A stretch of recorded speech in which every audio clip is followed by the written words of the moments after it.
My name is Clara, and I am exactly 34 years old. For 27 years. My parents raised my brother as a golden prince while I was locked away as a ghost.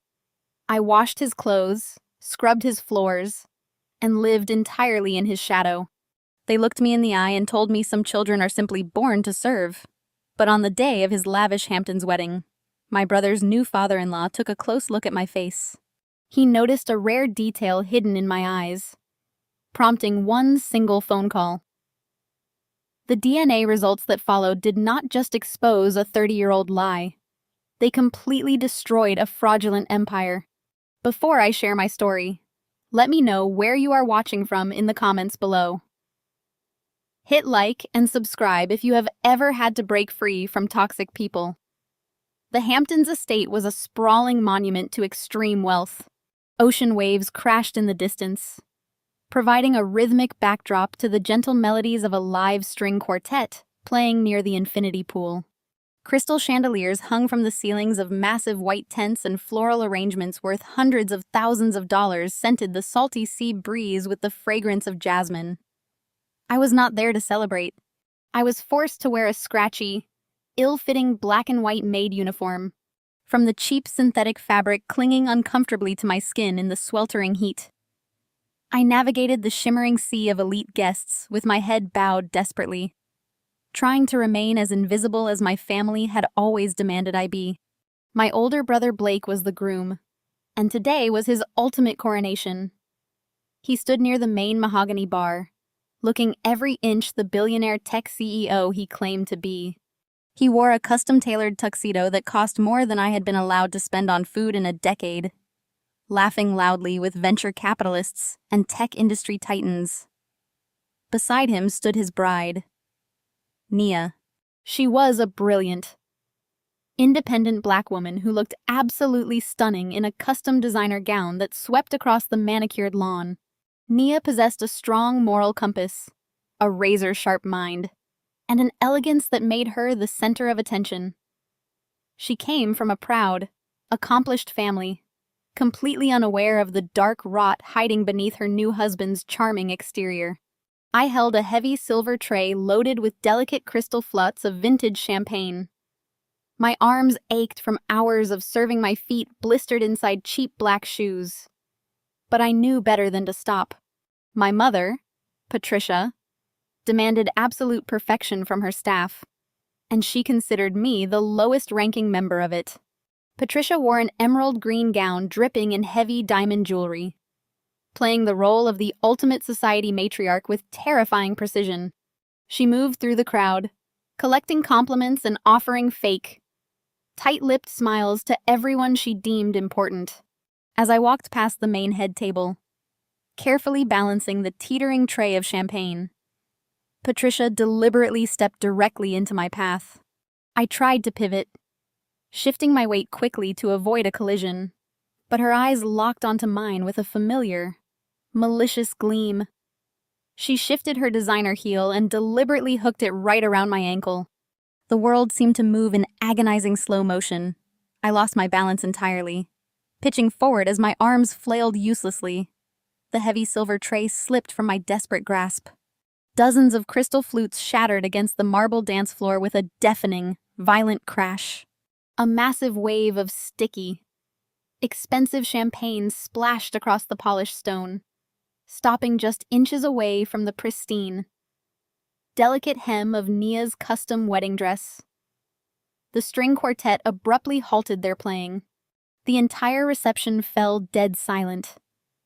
Hundreds of wealthy, influential eyes turned to stare at me as I lay sprawled on the wet, dangerous floor, my uniform soaked, and my knees badly scraped by broken glass.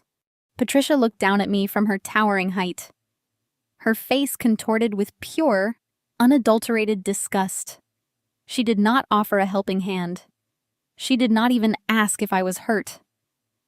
"Look at what you have done," Patricia sneered, her voice carrying sharply across the silent courtyard, echoing loudly enough for every single guest to hear.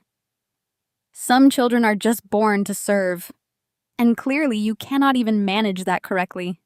Pick up the broken glass. You worthless dropout. I looked up at my older brother, hoping against all historical evidence for just a tiny fraction of human decency. Blake simply took a slow sip from his own champagne glass and smirked. He turned to a group of his wealthy investor friends, shaking his head and chuckling softly, offering zero defense for his own sister. He reveled in my public humiliation, completely comfortable, letting me take the full blame for our mother's calculated cruelty. The tension in the air was immediate, heavy, and suffocating. The guests stared, whispering behind manicured hands, judging the clumsy, pathetic servant who had nearly ruined the perfect society wedding. I kept my eyes fixed on the floor, fighting the burning tears of rage and shame, knowing that any reaction would only fuel their twisted narrative. I was trapped in a nightmare they had designed specifically to break my spirit and keep me in my place. But as I carefully picked up the jagged shards of crystal with my bare, bleeding hands, a cold wave of absolute clarity washed over me. I was not the helpless victim they believed me to be. I was quietly observing, constantly calculating and silently surviving. Every cruel word Patricia spat, every arrogant smirk Blake offered only fueled the silent fire burning inside my chest. They thought they had successfully crushed me into total submission, blinding themselves to the reality that a cornered mind sharpens itself into a lethal weapon. The whispers of the high society crowd washed over me, cementing my role as the ultimate family failure in their eyes. But inside my own head, I was already visualizing the complex digital architecture of Blake's entire fraudulent company.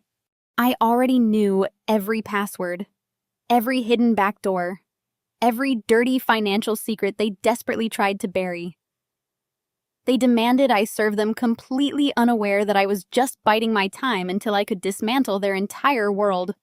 As a drop of my own blood mixed with the spilled champagne on the marble floor, I made a silent vow. This would finally be the very last day I ever bowed my head to them. My father, Thomas, marched over to join the spectacle. His leather shoes crunched over the broken crystal. He grabbed my upper arm, digging his fingers into my skin, and jerked me upward with a force that nearly dislocated my shoulder.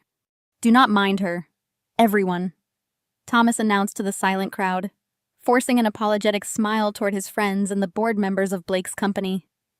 "My daughter has always been unstable. She is terribly jealous of Blake's success and constantly tries to ruin his moments. It is a tragedy, really, but we do the best we can with her condition. Please continue enjoying the evening." I bit the inside of my cheek so hard I tasted blood. I knelt back down on the damp marble and began gathering the jagged shards of crystal with my bare hands, ignoring the cuts forming on my palms. I let them call me a jealous dropout. I let the wealthy guests look at me with pity. They murmured among themselves, buying into the perfectly constructed lie. Thomas and Patricia had spent decades perfecting this narrative to the outside world. They were the saintly parents of a deeply disturbed child. To them, I was the dark stain on their pristine facade. A problem to be hidden away when company came over. They used my forced silence as proof of my supposed illness, weaponizing my quiet obedience to justify their extreme control. If I cried, I was hysterical. If I argued, I was having an episode. So, I learned early on to turn my face to stone. I risked a glance toward the head table. Blake was already turning his back to the scene, wrapping his arm around his new bride, Nia. He leaned down and whispered something in her ear, shaking his head with a practiced look of sibling exhaustion. He was the golden child, the undeniable center of the universe Thomas and Patricia had built. While Blake was sent off to elite boarding schools, handed the keys to luxury cars, and groomed for corporate greatness, I was pulled out of high school under the false guise of behavioral issues. My parents convinced the world I was unfit for society, effectively banishing me to the windowless basement of our home. I became the unpaid servant for my own family. I spent my youth scrubbing Blake's bedroom, cooking his meals, laundering his designer clothes, and watching life pass me by from the shadows. He had a private tutor for mathematics, while I had a mop and a bucket of bleach. He never once questioned why his sister wore threadbare clothes while he wore custom-tailored suits. He simply accepted my absolute servitude as his natural birthright. Nia looked over Blake's shoulder at me. Her dark eyes were filled with genuine confusion and a flicker of concern. She took a step forward, perhaps intending to ask if I needed bandages for my bleeding hands. But Thomas quickly intercepted her. He placed a heavy paternal hand on her bare shoulder, shaking his head sadly, murmuring low words of warning about my unpredictable nature. Nia stopped, visibly torn between her basic human decency and the stern warnings of her new father-in-law. Blake smoothly pulled her attention back to the celebration, snapping his fingers at another server to bring a fresh tray of champagne. The absolute apathy from my brother was a physical blow. He did not hate me. Hate requires passion. He felt nothing for me at all. To him, I was merely a broken appliance, a defective household tool that occasionally caused an embarrassing mess. I swept the broken glass onto a silver dustpan, the sharp edges biting deeper into my skin. The physical pain was grounding. Let them believe the lie I told myself repeatedly. I remained completely silent, biting my tongue until it throbbed with a dull ache. Any emotional reaction, a single tear running down my cheek, a raised voice defending my innocence, a trembling lip showing my fear, would instantly be weaponized against me. Thomas would point to my tears and declare me unhinged to the crowd. Patricia would use my righteous anger to justify locking me back in the basement for weeks on end. So I gave them absolutely nothing. I became a hollow shell, a blank canvas onto which they could project their malicious lies. But behind my blank, dead eyes, my mind was racing with terrifying precision. I thought about the thousands of solitary hours I had spent in that dark basement, illuminated only by the harsh blue light of dual computer monitors. I thought about the complex cybersecurity frameworks I had constructed from scratch while they slept in their luxury beds upstairs. They truly believed they had isolated me from the world, but they had actually given me uninterrupted, unmonitored time to conquer the digital one. Every cruel remark Patricia spat, every forced chore Thomas demanded, every stolen opportunity Blake paraded in front of me had simply added volatile fuel to an engine they could not possibly see. They demanded I serve them completely unaware that I was just biding my time until I could dismantle their entire fraudulent world. I stood up slowly, the heavy dustpan shaking slightly in my bleeding hands. The string quartet cautiously resumed playing a lively classical piece, desperately attempting to wash away the heavy awkwardness of the moment. The guests quickly turned back to their expensive conversations, eager to pretend the ugly scene had never happened. Patricia shot me one final venomous glare, a silent command to disappear into the kitchen and never show my face again. Thomas adjusted his silk tie and laughed loudly at a joke made by an important venture capitalist. Blake kissed Nia's cheek, completely erasing my existence from his mind. I turned and walked toward the catering tent. My posture was perfectly subservient. My gaze lowered appropriately to the floor. I played the role of the broken, unstable dropout flawlessly. But as I passed the large floral arches framing the exit, I felt a heavy, deliberate gaze fixed upon me. It was not the mocking stare of an elite guest, or the cruel glare of my parents. It was something entirely different. Something sharp, analyzing, and profoundly dangerous to the lies my family had constructed. David, Nia's father, stepped deliberately out of the crowd and into my path. He moved with the quiet grace of a man who had spent his life hunting monsters in the dark. He was a retired federal agent, a man whose career was built on exposing the ugly truths wealthy people paid millions to bury. He did not look at me with uncomfortable pity or treat me like a common stain. Instead, he reached into his suit pocket, withdrew a pristine white handkerchief, and extended it toward my hands. I hesitated, my instinct, screaming at me to keep my head down and walk away. Interaction with guests was strictly forbidden by Patricia, punishable by days locked in the basement. But David did not move. He stood like an immovable mountain, offering the cloth with a silent demand that I could not ignore. I slowly raised my head to decline his offer. For the first time all evening, I looked a guest squarely in the eye. David locked his gaze onto mine, and in that split second, the world around us seemed to grind to a complete halt. I watched the composed mask of the retired investigator crack. He froze, the breath hitched in his chest, and his broad shoulders went rigidly stiff. He was not looking at the cuts on my hands or the cheap champagne-soaked fabric of my uniform. He was staring directly into my eyes with an intensity that made my pulse pound in my ears. I possessed an extremely rare genetic mutation called central heterochromia. My irises were pale translucent green, but immediately surrounding the pupil was a thick, jagged ring of brilliant sapphire blue. It was a striking anomaly, one that Patricia had always forced me to hide behind thick glasses or by keeping my gaze firmly planted on the floor. She called it a freakish defect, but to the trained mind of a seasoned federal agent, it was an undeniable biological fingerprint. I saw rapid calculations firing behind his dark eyes. 30 years ago, long before becoming a celebrated security consultant, he was a hungry young agent assigned to one of the most high-profile unsolved mysteries in the country. The Bank-Raftoft family fire. A billionaire couple perished in a devastating inferno at their heavily fortified estate. Their immense fortune was left in limbo because their 4-year-old daughter, the sole surviving heiress to a massive global empire, vanished into the smoke without a single trace. The only other people missing that night were 2 newly hired, undocumented caretakers. That little girl was famous for one highly specific physical trait: a rare sapphire ring circling a pale green pupil, the exact same genetic marker staring back at him right now.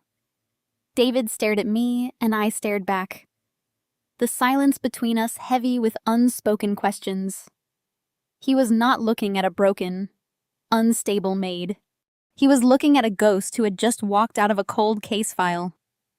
I saw his eyes dart briefly across the courtyard, landing on Thomas and Patricia, who were busy entertaining the tech investors.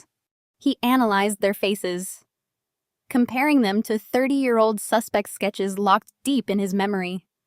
The resemblance of the missing caretakers to my supposed parents hit him like a physical blow. The pieces of a massive, sinister puzzle were slamming together in his mind, just as Patricia noticed us and began marching toward the archway with fury. David instantly masked his profound shock, drawing on decades of undercover training. He completely shifted his demeanor. The intense investigator vanished, replaced by the jovial father of the bride. He let out a booming laugh that echoed loudly enough to stop Patricia in her tracks. "What a night this has been," David announced, his voice dripping with forced warmth. "We absolutely must capture the behind-the-scenes moments of this beautiful wedding. Everyone is being so serious today. Let us get a quick picture for the memory book before you run off to clean up." Before I could protest, and before Patricia could reach us to physically drag me away, David stepped right beside me. He raised his heavy smartphone, turning the high-resolution lens directly toward my face.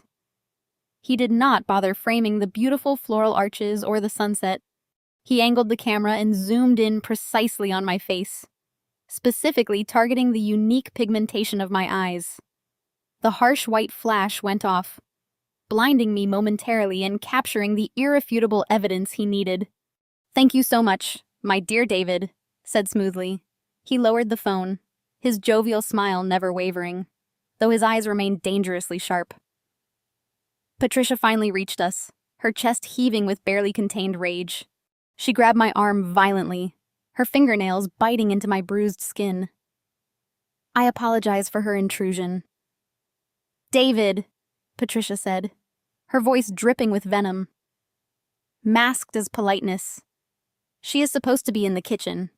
I will handle her immediately." David simply smiled, giving a polite nod. Think nothing of it. Patricia, it is a stressful day for everyone. I need to step away and make a quick call to congratulate a relative who could not make it. He turned his back and walked away from the crowd toward a secluded corner of the estate gardens. I watched him go as Patricia dragged me toward the catering tent, shoving me through the swinging doors, through the small glass window. I kept my eyes fixed on David's retreating figure. He reached the edge of the property, far from listening ears. He tapped a secure application on his phone and dialed a private number. He raised the phone to his ear, his posture rigid with urgency. He spoke quietly to a trusted former contact. I need you to pull the Bancroft missing child file from 30 years ago. He whispered, his voice tight with unresolved investigative tension. I need facial recognition and genetic markers prioritized immediately. I think I just found her. The opulent wedding reception dragged on for hours, wrapping up past midnight. I remained trapped in the heat of the catering tent, washing hundreds of crystal glasses and scrubbing industrial pans until my fingers bled. Exhaustion settled deep into my bones, but my mind raced with the memory of David staring at my eyes. I knew something catastrophic was coming. I could feel it in the tense whispers between Thomas and Patricia every time they passed the swinging doors. They were panicking. My public failure had drawn far too much attention to the ghosts they kept locked in the basement. The heavy kitchen doors violently swung open. Thomas and Patricia marched toward me, their faces twisted with a calculated rage. Before I could even drop the dish towel, Thomas grabbed me by the collar of my cheap uniform. He did not say a single word. He simply dragged me out the back exit, forcing me down the stone steps toward the dimly lit service driveway. The humid night air hit my face as I stumbled over the sharp gravel. Patricia followed closely, clutching a velvet jewelry box tightly in her hands. Standing by a line of luxury black SUVs were Blake and Nia waiting to depart for their honeymoon. Blake looked incredibly annoyed by the delay while Nia appeared exhausted. That vanished the absolute second Patricia shoved me hard toward the pavement. "Look at her!" Patricia screamed, her voice breaking with a masterful, highly theatrical sob. I caught her sneaking out of the bridal suite. She was trying to pawn off her own sister-in-law's diamonds. Patricia flipped open the velvet box, revealing a stunning diamond tennis bracelet that Nia had taken off earlier in the evening. I stared at the sparkling stones, completely bewildered. I had not left the catering kitchen in 6 straight hours. I had never even seen the inside of the bridal suite. But before I could speak a word in my own defense, Thomas kicked my shin hard, forcing me to my knees on the gravel. We gave her a safe home. Thomas boomed, addressing Blake and a visibly shocked Nia. We fed her. We tried to fix her broken mind. And this is exactly how she repays our generosity. By stealing from our own family on your wedding night. Blake scoffed, shaking his head with an exaggerated sigh of profound disappointment. I told you she was a massive liability, Blake said, wrapping his arm protectively around Nia. We should have locked her away in a facility years ago. She is a total parasite. Nia looked down at me, her sharp eyes rapidly scanning my bleeding hands, my bruised knees, and my soaked, dirty uniform. She looked at the diamond bracelet in Patricia's hands, then back to my face. I could see the rapid gears turning in her brilliant mind, instantly recognizing that a supposedly greedy thief was currently kneeling on the gravel, looking far more like a battered prisoner than a mastermind criminal. But she was newly married, surrounded by her husband's family, and unsure of the toxic dynamic unfolding in front of her. She remained completely silent, though her brow furrowed with deep, undeniable suspicion. You are dead to us, Patricia hissed, stepping close enough for me to smell the stale champagne on her breath. You will never set foot in our house again. You are banished permanently. Go rot in the gutter where you belong. She reached into her designer clutch, pulled out a single crumpled $50 bill, and threw it directly at my face. The green paper fluttered down, landing in the dirt beside my bleeding knees. "Get your garbage car off this property before I call the police and have you arrested for grand larceny," Thomas commanded. He turned his back on me aggressively, ushering Blake and Nia into their waiting SUV. The heavy doors slammed shut, sealing my fate. I watched the red tail lights disappear down the long, winding driveway, leaving me entirely alone in the darkness. I picked up the crumpled bill. It was the absolute sum of my worth to them after 27 years of forced labor. I slowly stood up, my joints aching, and limped toward the service parking area. Hidden behind the catering trucks was my car, a rusted, beat-up sedan that barely passed inspection. It was the only possession I was allowed to keep strictly for running their tedious daily errands. I unlocked the creaking door and slid into the freezing driver's seat.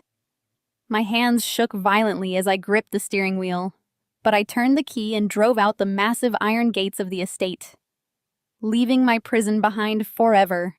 I drove for miles without a destination, putting as much distance as possible between myself and the estate. I eventually found a desolate, unlit parking lot behind an abandoned strip mall. The night temperature plummeted rapidly, biting fiercely through the thin fabric of my uniform. I climbed into the back seat, pulling my bruised knees tightly to my chest to conserve body heat. The wind howled loudly against the cracked windows, turning the old car into a freezing metal box. I was entirely alone, stripped of shelter, completely broke, and branded a criminal by the only people I had ever known. Any normal person would have wept hysterically. Any normal person would have surrendered immediately to the crushing weight of total abandonment. But I did not shed a single tear. I laid my head against the cold vinyl seat and let my mind run through the cold, hard logic of the situation. Thomas and Patricia had panicked. The champagne incident had placed me directly under the spotlight right in front of federal law enforcement. They were absolutely terrified that their dark, hidden secret was about to be exposed by a retired agent who asked too many questions. Framing me for theft was merely a desperate, sloppy excuse to cut ties and dispose of the evidence before anyone started digging into their past. They thought throwing me into the freezing night would completely break me. They thought taking away my basement cell would leave me totally helpless. They had absolutely no idea that by kicking me out of their physical prison, they had just handed a master hacker the digital keys to the entire world. I closed my eyes, visualizing the command terminal on my hidden server. The cold night was just the beginning of my reckoning. A sharp, sudden knock against the frosted glass of my driver's side window violently shattered the silence of the car. My eyes flew open, my heart instantly hammering against my ribs like a trapped bird. My immediate terrifying thought was that Thomas had followed me.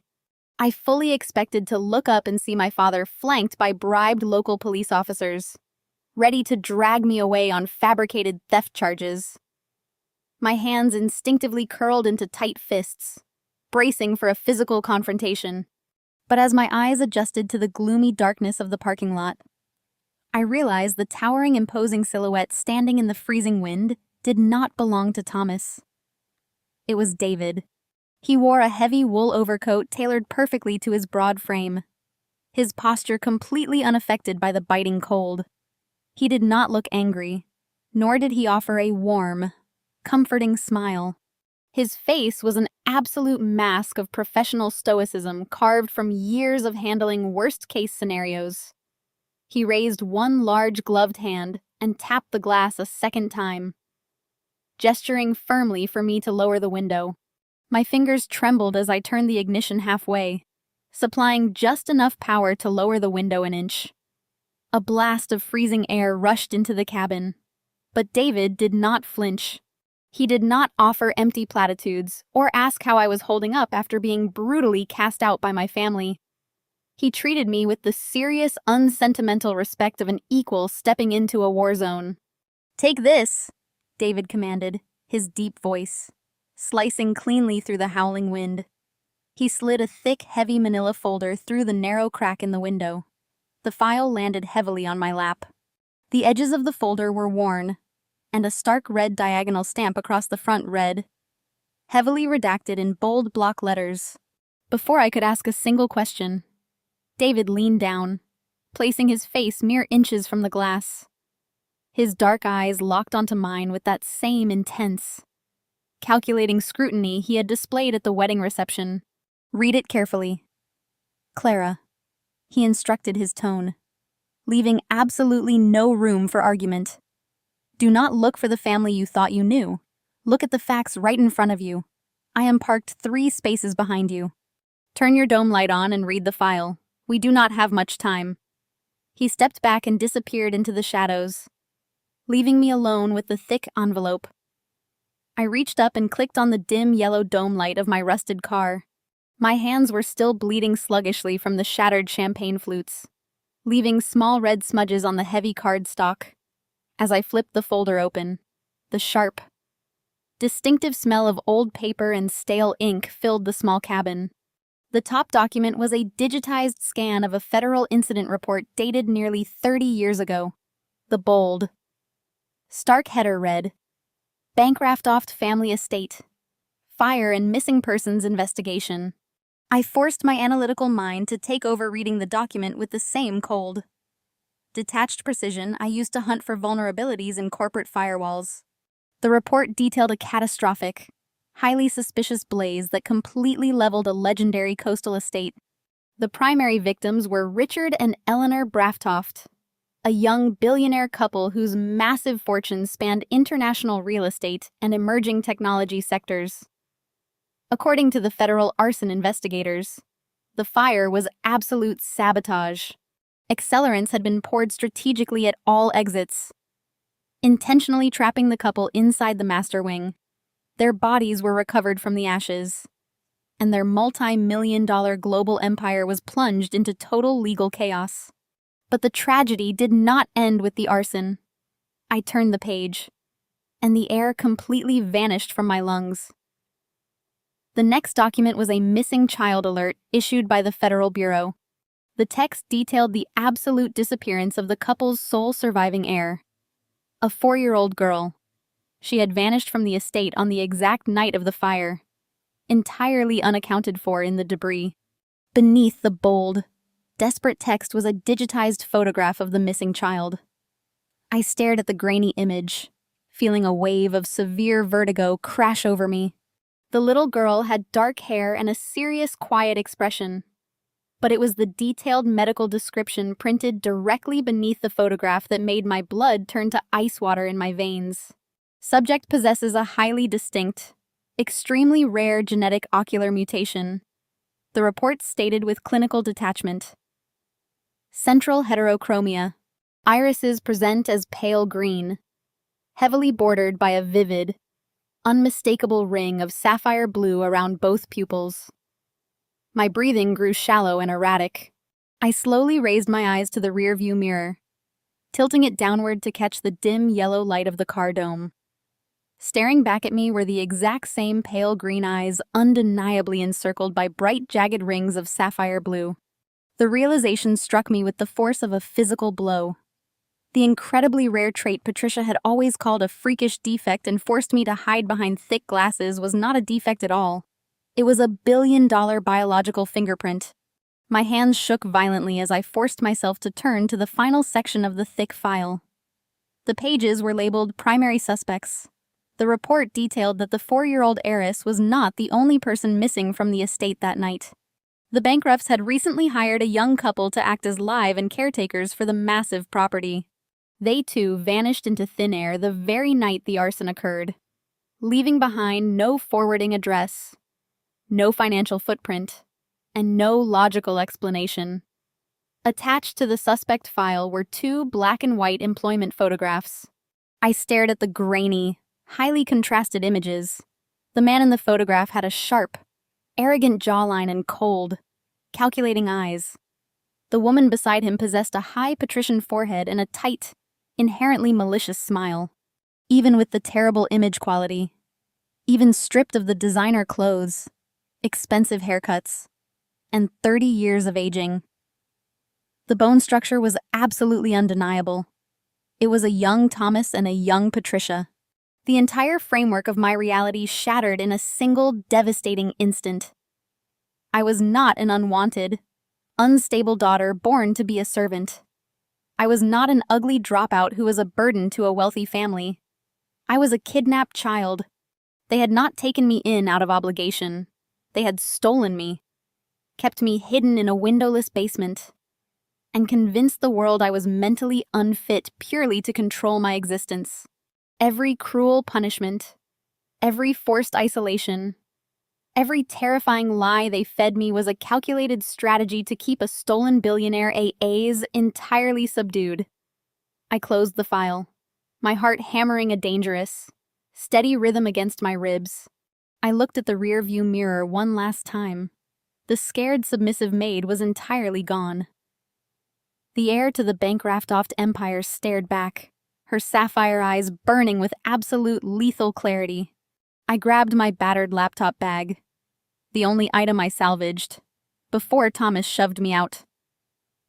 I walked through the freezing wind toward David's vehicle. He stood by the door watching me approach. He did not ask if I had read the file or how I felt. He simply unlocked the passenger door and gestured for me. I climbed into the heated leather seat, gripping my laptop bag tightly against my chest. David got behind the wheel and put the car in gear. We drove away from the desolate parking lot, leaving my old life behind in the darkness. The drive was completely silent. I watched the streetlights pass by, letting the brutal truth settle into my bones. The realization that my entire existence was a calculated lie could have broken a weaker person. But the years of isolation in that basement had forged my mind into something cold and incredibly resilient. I was not a discarded maid weeping over cruel parents. I was a kidnapped heir, and the people who stole my life were currently sleeping soundly in a mansion funded by my stolen legacy. "We need absolute proof now," David said, his deep voice breaking the silence as he steered the heavy vehicle onto the highway. "A visual match and a 30-year-old file will not hold up in federal court or freeze their assets. I have a trusted contact at a private genetics facility. It operates 24 hours a day for high-profile clients who require absolute discretion. We are going to get your DNA rushed." I nodded, appreciating his tactical approach. He operated exactly the way my mind worked, prioritizing actionable evidence over emotional comfort. 20 minutes later, we pulled up to a sleek, unmarked glass building in a quiet industrial park. David bypassed the front desk entirely, leading me through a side door using a secure keycard. A waiting technician, dressed in pristine medical scrubs, greeted David with a silent nod. He led us into a sterile, brightly lit examination room. The process was incredibly fast. The technician swabbed the inside of my cheek, sealed the sample in a tamper-proof file, and promised David the expedited results would be sent to his encrypted server within a few hours. David and I moved to a private minimalist waiting area down the hall. He paced near the frosted glass windows, speaking softly in a language I recognized as Russian, into his secure phone, likely coordinating with his former federal contacts. I sat down on a stiff leather sofa. The initial shock of the night was entirely gone, replaced by a razor-sharp burning focus. Sitting quietly and waiting for a laboratory to confirm my identity felt entirely too passive. I refused to be the helpless victim waiting for rescue. I had the skills to start the war right now. I unzipped my bag and pulled out my laptop. I powered it on and connected to my customized, heavily encrypted mobile hotspot. The screen bathed my face in a pale blue glow, a comforting and familiar sensation that instantly centered my thoughts. I opened my hidden command terminal. My fingers hovered over the keyboard for a fraction of a second before I began typing with blinding speed. Over the past decade, whenever Thomas threw a broken hard drive at me or Blake aggressively demanded I fix his crash servers, they thought they were utilizing free disposable labor. They never realized they were handing a master lockpick the blueprints to their entire digital vault. Every time I repaired a device, updated a network, or configured a new smartphone for my golden child brother, I quietly embedded invisible backdoors into the system architecture. I created ghost administrative accounts that did not appear on any registry. I wrote silent protocols that granted me absolute unrestricted access to every single piece of digital hardware the family owned. Now, sitting in the quiet clinical waiting room, I unleashed the full force of my hidden arsenal. I targeted the primary servers of Blake's highly publicized tech startup. His company had just been valued at over $1 billion, supposedly guarded by top-tier outsourced cybersecurity firms. I initiated a massive, untraceable hack deploying a customized payload that slipped completely undetected through his expensive firewalls. The security protocols did not even register a breach because my access codes were recognized as the ultimate system creator. I bypassed his complex two-factor authentication instantly, primarily because I was the one who had secretly written the core algorithm generating his security tokens. Within 90 seconds, I was inside the most heavily restricted confidential layers of his corporate network. I bypassed the marketing databases, the employee records, and the public-facing project files. I drove straight into the heart of his empire, targeting the private financial servers and the secure executive ledgers. I needed the money trail. I needed to see exactly how a mediocre student with absolutely zero coding ability managed to secure massive seed funding to launch a global technology firm. My computer screen filled with cascading lines of complex data routing automatically through a dozen offshore proxy servers to completely mask my physical location. I initiated a mass download pulling gigabytes of restricted banking information, private emails, and confidential wire transfers onto my heavily encrypted local drive. I slowly opened the master financial ledger document. My eyes rapidly scanned the glowing columns of numbers and hidden account names. I traced the initial venture capital investments backward, unraveling the complex web of shell companies and blind trusts designed to hide the true source of the funds. The money had not come from legitimate Silicon Valley investors. The massive capital had been funneled through a labyrinth of shady, untraceable entities. But I possessed the digital keys to unlock every single door. I kept digging, pushing deeper into the dark financial architecture of my brother's fraudulent success, preparing to uncover the devastating proof that would bring his stolen kingdom crashing down to the ground tonight. My fingers flew across the keyboard, executing complex search algorithms I had written years ago, specifically for tracing laundered assets.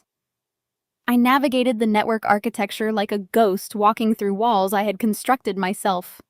The heavy firewalls were completely useless against my master key.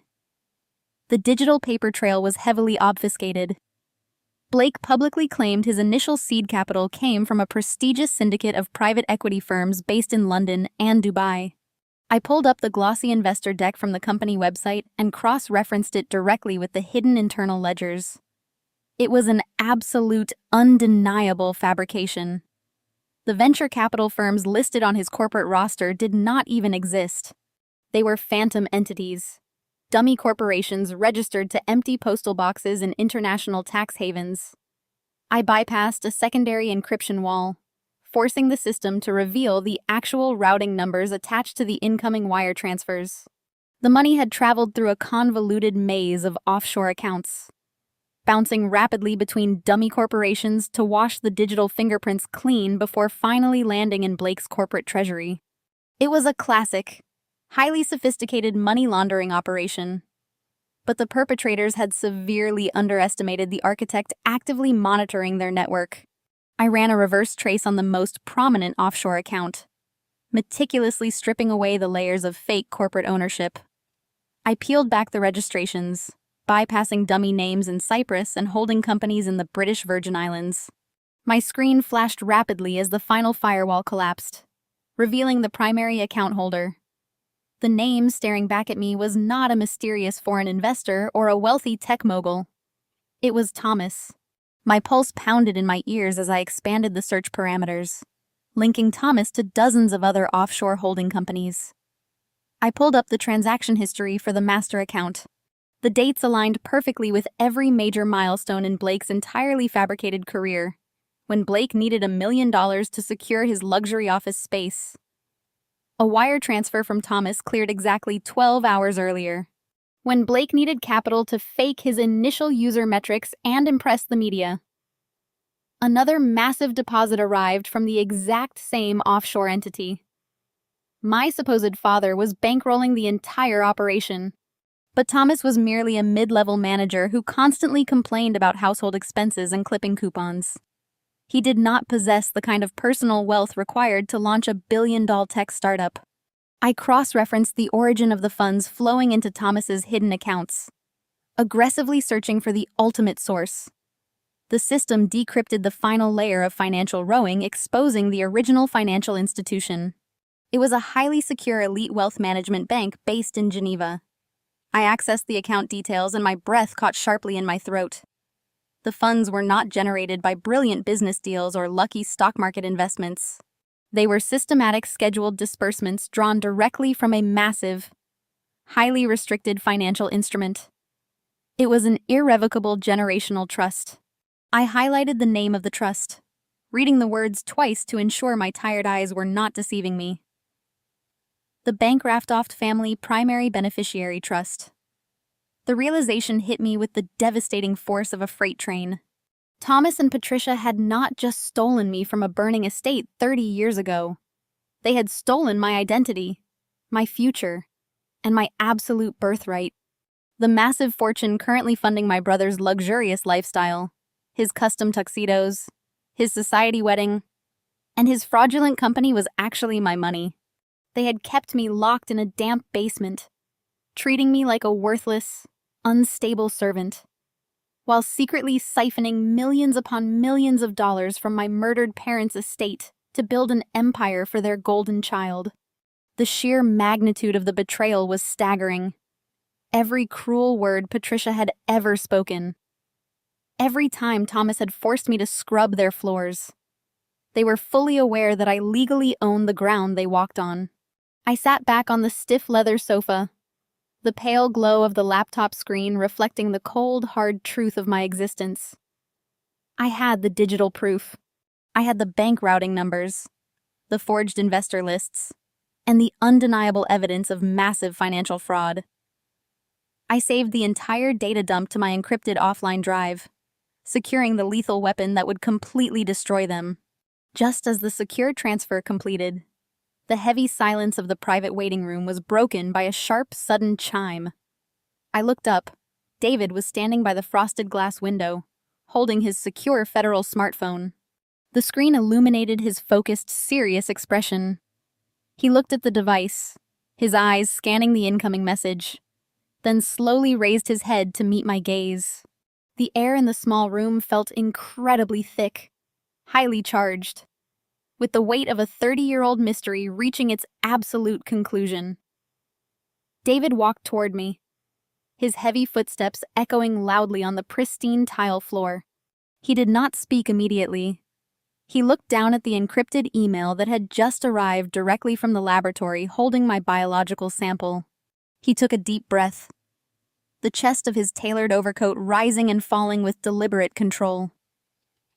"We have the results," David announced, his deep voice carrying a profound, undeniable finality. He turned the phone screen toward me, allowing me to read the stark clinical text provided by the genetics lab. The genetic markers had been run against the federal database, comparing my sample directly to the archived DNA profiles of Richard and Eleanor Bank. The text on the screen was absolute. The probability of parentage was 99.9%. There was no margin for error. There was no room for Thomas and Patricia to manipulate the truth ever again. The missing child poster that had haunted federal files for 30 long years could finally be marked closed. "I am looking at the sole surviving heir to the Bankroof dynasty," David stated, lowering the phone and holding my gaze with absolute unyielding respect. "You are not their servant. Clara, you are a billionaire." I closed my laptop with a definitive, satisfying snap. The scared, isolated girl they had abused for decades was officially dead. I had the biological proof of my stolen identity, and I possessed the digital evidence of their massive financial crimes. I stood up feeling a dangerous, powerful calm settle entirely over my mind. They thought they had discarded a broken maid in a freezing parking lot. They did not know they had just unleashed a highly motivated heir, equipped with the exact tools needed to burn their entire fraudulent world to ashes. David secured a discreet rundown motel on the outskirts of the industrial district for us to regroup. He needed to coordinate with his federal contacts to build a watertight case before making a formal move against Blake's fraudulent empire. I sat on the lumpy mattress of room 12, my laptop running heavy encryption algorithms to fully secure the massive data dump I had just pulled from the offshore servers. What I did not know was that my massive digital extraction had triggered a silent secondary failsafe deep within the network, halfway across the state. Thomas's secure phone lit up with a critical, undeniable breach notification. He and Patricia had spent 30 years fiercely protecting their stolen wealth, and they did not leave their digital vaults completely unguarded. When Thomas saw the origin of the breach, absolute panic immediately set in. He knew I was the only person on Earth with the technical capability to bypass those specific complex firewalls. But Thomas was a deeply paranoid, controlling man. Years ago, he had secretly installed a hardwired GPS tracker deep inside the chassis of my rusted sedan to monitor my every single movement. He considered me his personal property, and he never allowed his property to roam unmonitored. He pinged the tracker instantly, locating my exact coordinates at the cheap roadside motel. Realizing their entire false reality was minutes away from total annihilation, Thomas and Patricia moved with desperate, ruthless speed. They did not call the police, knowing any official investigation would quickly expose their own crimes. Instead, they weaponized their massive wealth to orchestrate a far more sinister solution. Inside the dim motel room, the pale glow of my screen illuminated the undeniable proof of my stolen birthright. I was busy compiling the banking ledgers into a secure automated dead man's switch. If anything happened to me, the documents would immediately broadcast to every major news outlet and federal financial regulator in the country. David had just stepped outside to his vehicle to retrieve a secure satellite phone, warning me to keep the heavy deadbolt locked. The silence of the early morning felt thick and heavy. I took a deep breath, finally allowing the reality of my true identity to wash over me. I was Clara Bankraftoft. I was no longer a prisoner. I reached for my cold cup of coffee, feeling a profound sense of impending victory. Then the distinct, violent sound of heavy tires screeching against loose gravel shattered the quiet dawn. Before I could even stand up, the flimsy wooden door of the motel room buckled backward. The deadbolt snapped off the frame with a violent, terrifying crack. Thomas stormed into the room, his face flushed with a terrifying mix of panic and pure malice. Patricia followed closely behind him, immediately launching into a highly theatrical, sobbing performance. Behind them stood a tall, sharply dressed man clutching a heavy black leather medical bag. I instantly slammed my laptop shut, instinctively throwing my body over the device to protect the encrypted data. Clara, my poor, sick girl, Patricia wailed, pressing her hands to her face in a perfect, entirely fabricated display of maternal agony. We have been looking everywhere for you. We were so terrified you would hurt yourself in this terrible state. Thomas stepped forward aggressively, blocking my path to the broken door. We told you she was having another severe episode, Thomas said, addressing the man with the medical bag. She broke down at the wedding, screaming about stolen jewelry, and now she has run off to this filthy place. She is completely out of her mind. I stared at them, my heart hammering furiously against my ribs. You are not taking my laptop, I said, my voice dangerously calm despite the adrenaline flooding my entire system. I know exactly what you did. I know all about the offshore accounts, and I know about the Bankraftoft Trust. Patricia let out a loud, dramatic gasp, clutching the arm of the suited man. You see, Dr. Thorne, Patricia cried out, pointing a trembling finger directly at me. She is entirely detached from reality.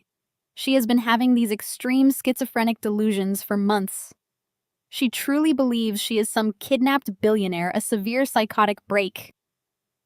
Doctor. Thorne stepped forward, his eyes cold and entirely devoid of any genuine medical concern. He was clearly a corrupt physician on Thomas's massive payroll brought here for one specific, highly illegal purpose. Thomas had utilized his immense stolen wealth to buy a professional who would gladly sign away my human rights without a single clinical assessment. Dr. Thorne did not ask me a single medical question. He simply pulled a pre-filled legal document from his briefcase. This behavior is incredibly dangerous, Thomas stated, taking a menacing step toward the bed. She has been hacking into her brother's company, trying to destroy his business out of pure paranoid spite. We had no choice but to seek emergency medical intervention before she causes irreparable harm to herself or others. I realized with absolute horror what they were doing. They were not here to argue about the stolen money. They were executing a meticulously planned ambush to completely invalidate my massive discoveries. By legally declaring me insane, any evidence I brought forward about the Bancroft fortune or their money laundering would be immediately dismissed as the ravings of a lunatic. Doctor. Thorne uncapped his expensive fountain pen and signed the bottom of the document with a swift, careless motion. Based on the family's extensive testimony and the patient's clear state of severe paranoid delusion, I am authorizing an immediate involuntary psychiatric hold, the corrupt doctor announced in a flat, monotone voice. She requires aggressive, isolated residential treatment. He reached into his black leather bag and pulled out a heavy syringe, the needle glinting menacingly in the dim motel light. They were going to drug me, lock me away, and silence the true Bancroft heir forever. Section 9, 1,000 words. I lunged forward, throwing my entire body weight across the mattress to reach my laptop. If I could just hit the enter key, the encrypted files would automatically broadcast to David and the federal authorities. But Thomas was faster fueled by the desperate, vicious energy of a man about to lose his stolen empire. He grabbed me by my hair, yanking me backward with brutal force. I kicked and thrashed my hands, clawing at his expensive suit, fighting with the raw instinct of a cornered animal. Patricia shrieked, backing against the broken doorframe to stay out of the struggle. "Hold her down!" Thomas roared, pinning my shoulders against the cheap motel carpet. Doctor. Thorne stepped forward methodically, completely unfazed by my violent resistance. He uncapped the heavy syringe and drove the thick needle directly into the side of my neck. I felt a sharp, agonizing pinch, followed instantly by a freezing stream of liquid fire rushing through my veins. The effect was terrifyingly fast. Within seconds, my limbs turned to heavy, useless lead. My frantic kicks slowed to weak twitches.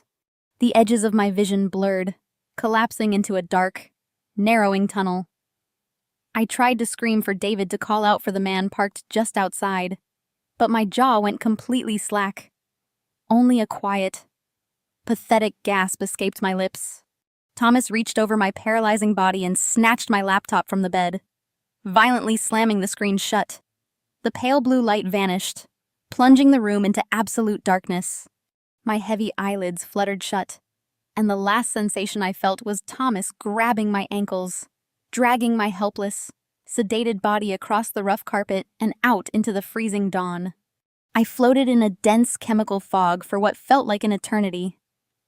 Fragmented memories pierced the heavy darkness, the aggressive rumble of a transport van, the harsh glare of passing streetlights, the terrifying sensation of being carried down long, echoing corridors by unfamiliar hands. When I finally forced my heavy eyes open, I was blinded by rows of humming fluorescent lights. A sharp chemical odor of bleach and clinical antiseptic assaulted my senses. I tried to sit up, but my muscles screamed in protest, weighed down by the powerful sedative. I was lying on a thin plastic mattress bolted directly to the center of the floor. I looked down and realized my clothes were entirely gone. The tailored suit David had provided was replaced by a stiff, pale green hospital gown that scratched aggressively against my skin. Panic surged through my chest, hot and violent. I patted down the thin fabric, searching frantically for any connection to the outside world. My phone was gone. My heavily encrypted laptop was gone. My keys, my identification, and the manila folder containing my true genetic history had all been stripped away. The sterile room was a flawless, terrifying cage. There were absolutely no windows. The walls were painted a thick, institutional white, devoid of texture or color. A reinforced steel door with a small pane of shatterproof glass stood as the only exit, high in the corner of the ceiling.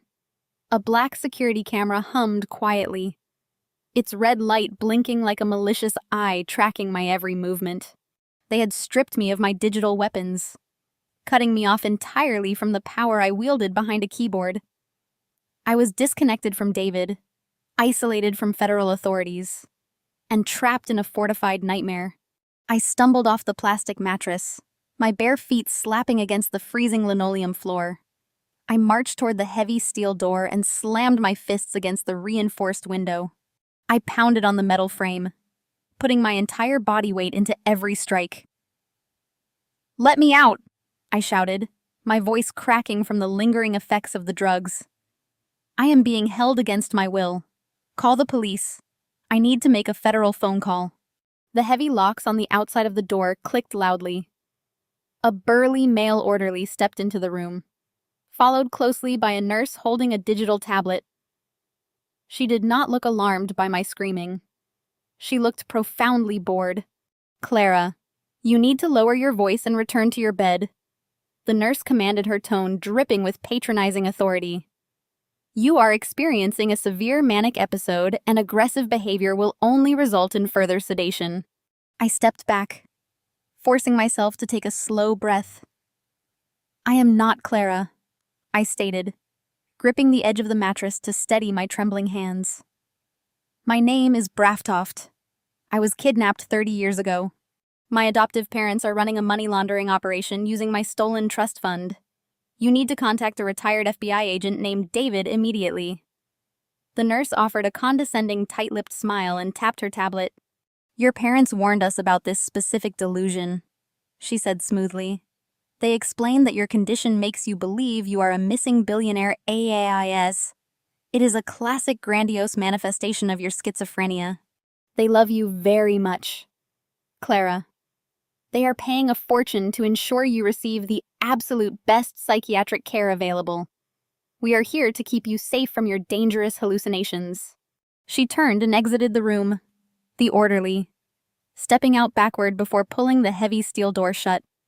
The locks engaged with a heavy, definitive echo. I stood alone in the blinding white room. Claustrophobia crashed over me like a suffocating weight. The psychological pressure reached its absolute terrifying peak. I was trapped inside an institution specifically designed to strip away credibility. Every word I spoke would instantly be recorded as a symptom of my supposed madness. The sterile walls seemed to slowly close in, mocking my capable mind. I was a master architect of the digital world, but locked inside this cage, I was completely powerless. I sank down onto the cold floor, burying my face in my trembling hands, as the devastating reality of my absolute isolation finally broke my composure. I did not have long to sit in that crushing despair. Barely an hour passed before the heavy deadbolts engaged again with a loud metallic clank. I scrambled backward, pressing my spine against the freezing concrete wall as the heavy steel door swung open. The burly orderly stepped inside, first securing the perimeter. Then Patricia walked in. She looked entirely out of place in the sterile psychiatric cell.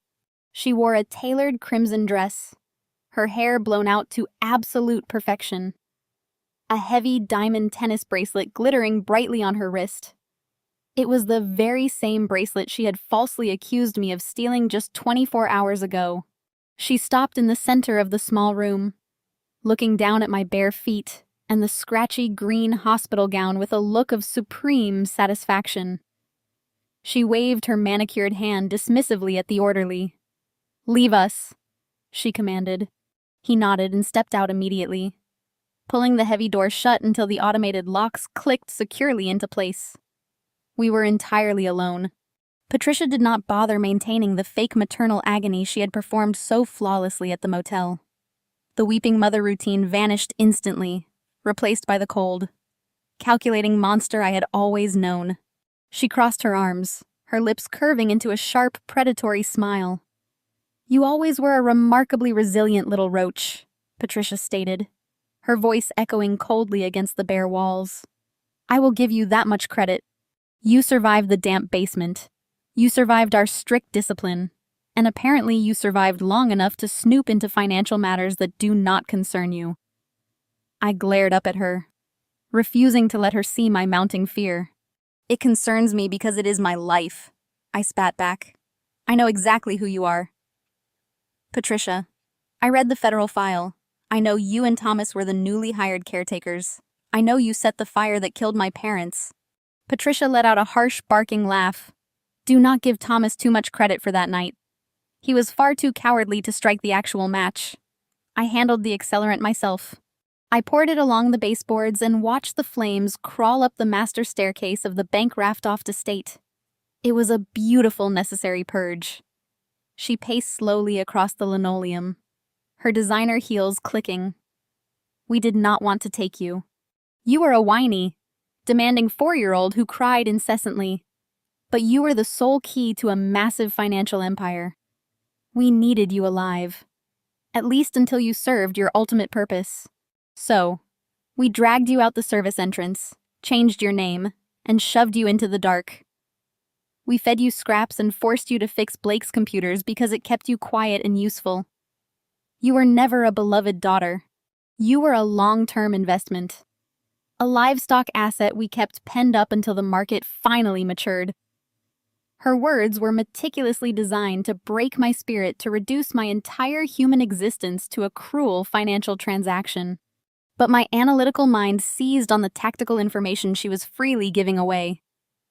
"You could have killed me years ago and tried to claim the money through legal loopholes," I reasoned aloud, watching her expression carefully. "But you kept me alive and hidden for 30 long years. Why go through all that trouble?" Patricia stopped pacing and leaned down, bringing her perfectly made-up face mere inches from mine. "Because your biological father, Richard Bank-Raftoft, was an insufferably paranoid man. He did not just lock his vast wealth behind standard banking protocols. He established an impenetrable time-locked trust, $250 million waiting in a heavily fortified account that we could not touch without triggering massive federal alarms. We siphoned the loose capital from the offshore shell companies to build Blake's tech company. Yes. But the primary vault, the real prize, has been sitting completely out of our reach for 3 decades. I stared at her, putting the final pieces together in my head. "The trust has a maturation date." Patricia's predatory smile widened her eyes, gleaming with unrestrained greed. "Exactly. The Bank-Raftoft Primary Trust unlocks on your 34th birthday." She paused intentionally, letting the terrifying reality settle over me. "And your 34th birthday is exactly 3 days from now." The timeline hit me with staggering force. 3 days. 72 hours. That was the only reason they had orchestrated this elaborate, highly illegal psychiatric hold instead of simply eliminating me. "You cannot access the funds without me," I stated, gripping the concrete floor to anchor my trembling body. "The bank requires proof of life. They require the actual beneficiary." Patricia stood back up, smoothing an invisible wrinkle from her crimson dress. "Swiss banking institutions holding $250 million do not just ask for a signature on a piece of paper. They require absolute, undeniable biometric verification. They need a live retinal scan of those freakish sapphire eyes of yours. and they need a verified live thumbprint pressed directly onto their encrypted digital ledger. We have the terminal. We have the secured uplink already approved by the bank. We just need the physical keys. And since you have proven yourself to be uncooperative, we had to change our approach. Dr. Thorne has authorized a strict, aggressive medication regimen.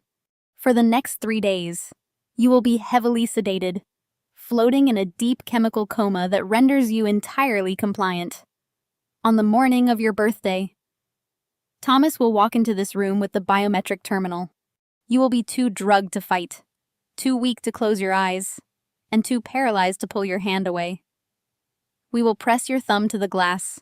We will scan your retinas. The $250 million will instantly transfer into our offshore accounts. And once the money clears, Dr. Thorne will report that his severely schizophrenic patient suffered a tragic, completely fatal medical event in her isolated cell. Patricia gave me one final triumphant look. Enjoy your last 3 days. Clara. She turned and knocked on the heavy steel door. The orderly opened it immediately, and Patricia stepped out into the bright hallway. The locks engaged with a heavy final echo, sealing me back into the freezing silence. I was left completely alone with the horrifying countdown ticking away in my mind.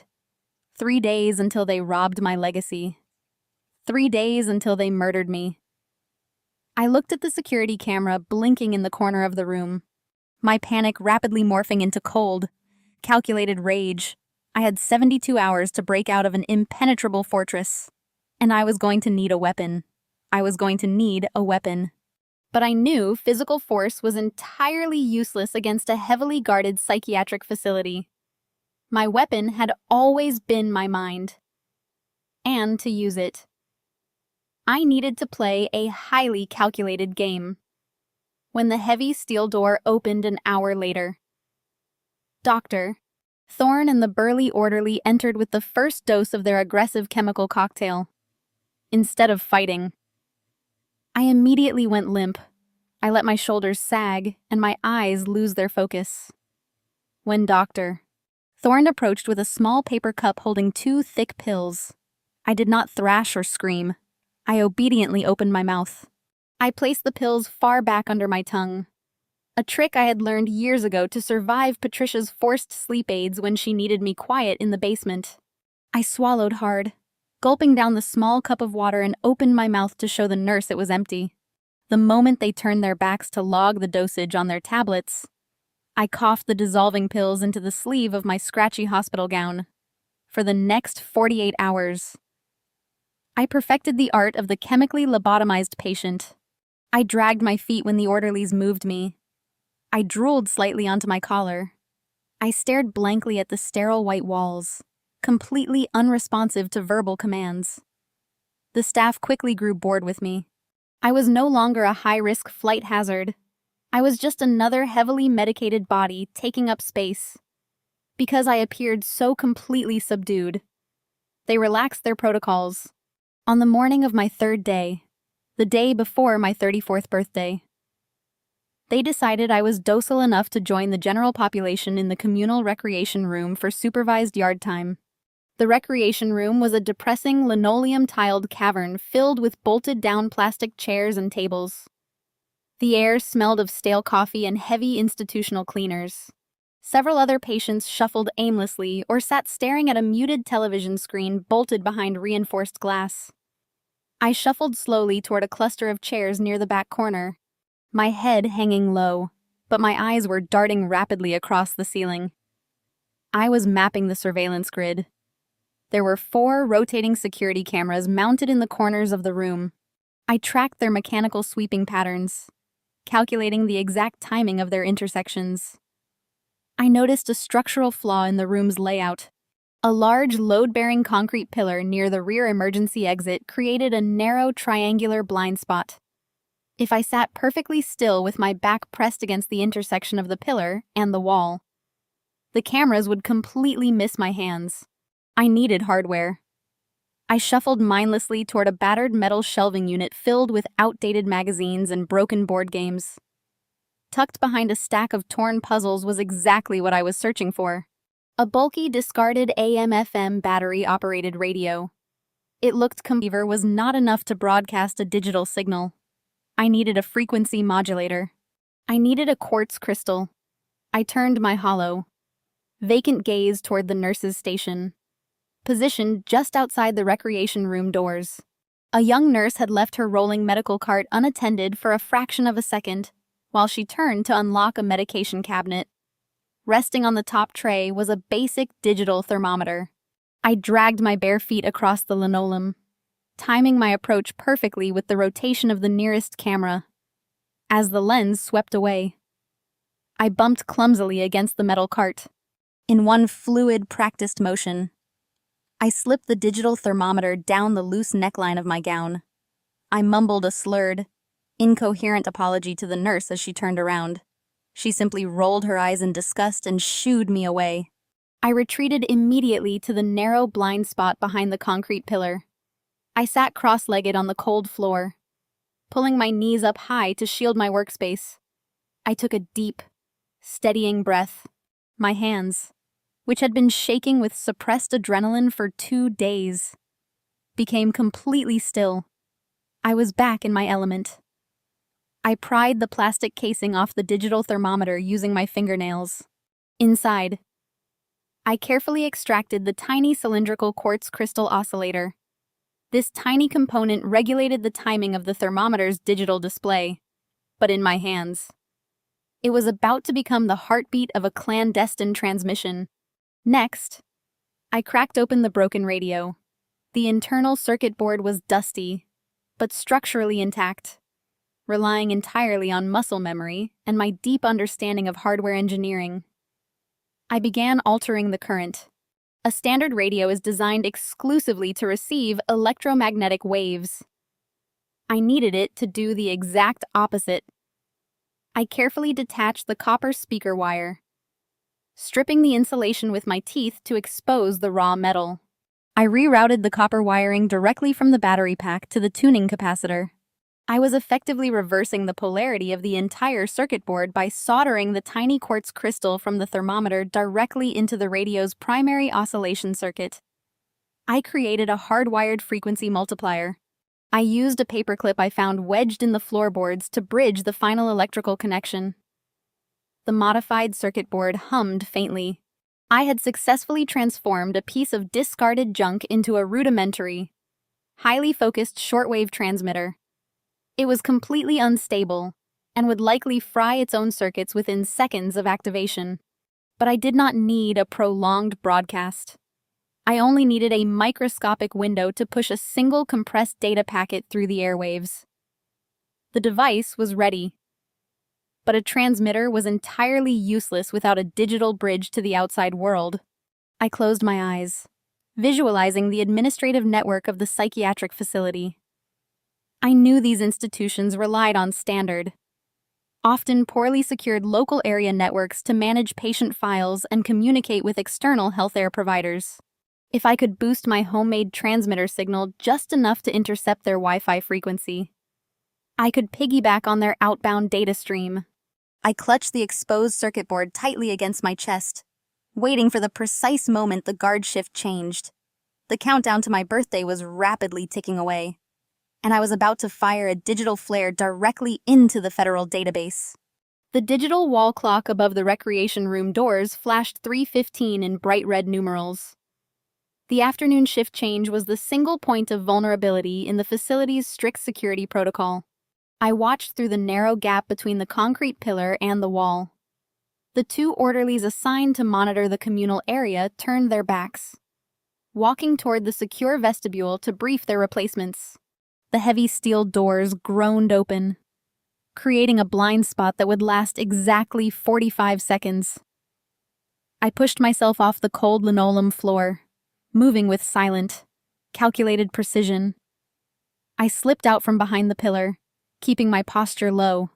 My target was the small, glass-walled observation booth adjacent to the recreation room. It was temporarily empty, the supervising nurse having stepped out before the new shift took over. The door was secured by an electronic keypad. I pressed my jury-rigged radio transmitter directly against the magnetic card reader and flipped the battery switch. The exposed copper wiring sparked. The quartz crystal oscillator surged with misdirected electrical current. The crude device flooded the keypad with a concentrated burst of electromagnetic interference. The lock buzzed wildly, the green light flashing in frantic confusion before the magnetic seal gave way with a soft click. I shoved the door open and slipped inside the booth, pulling the door shut behind me.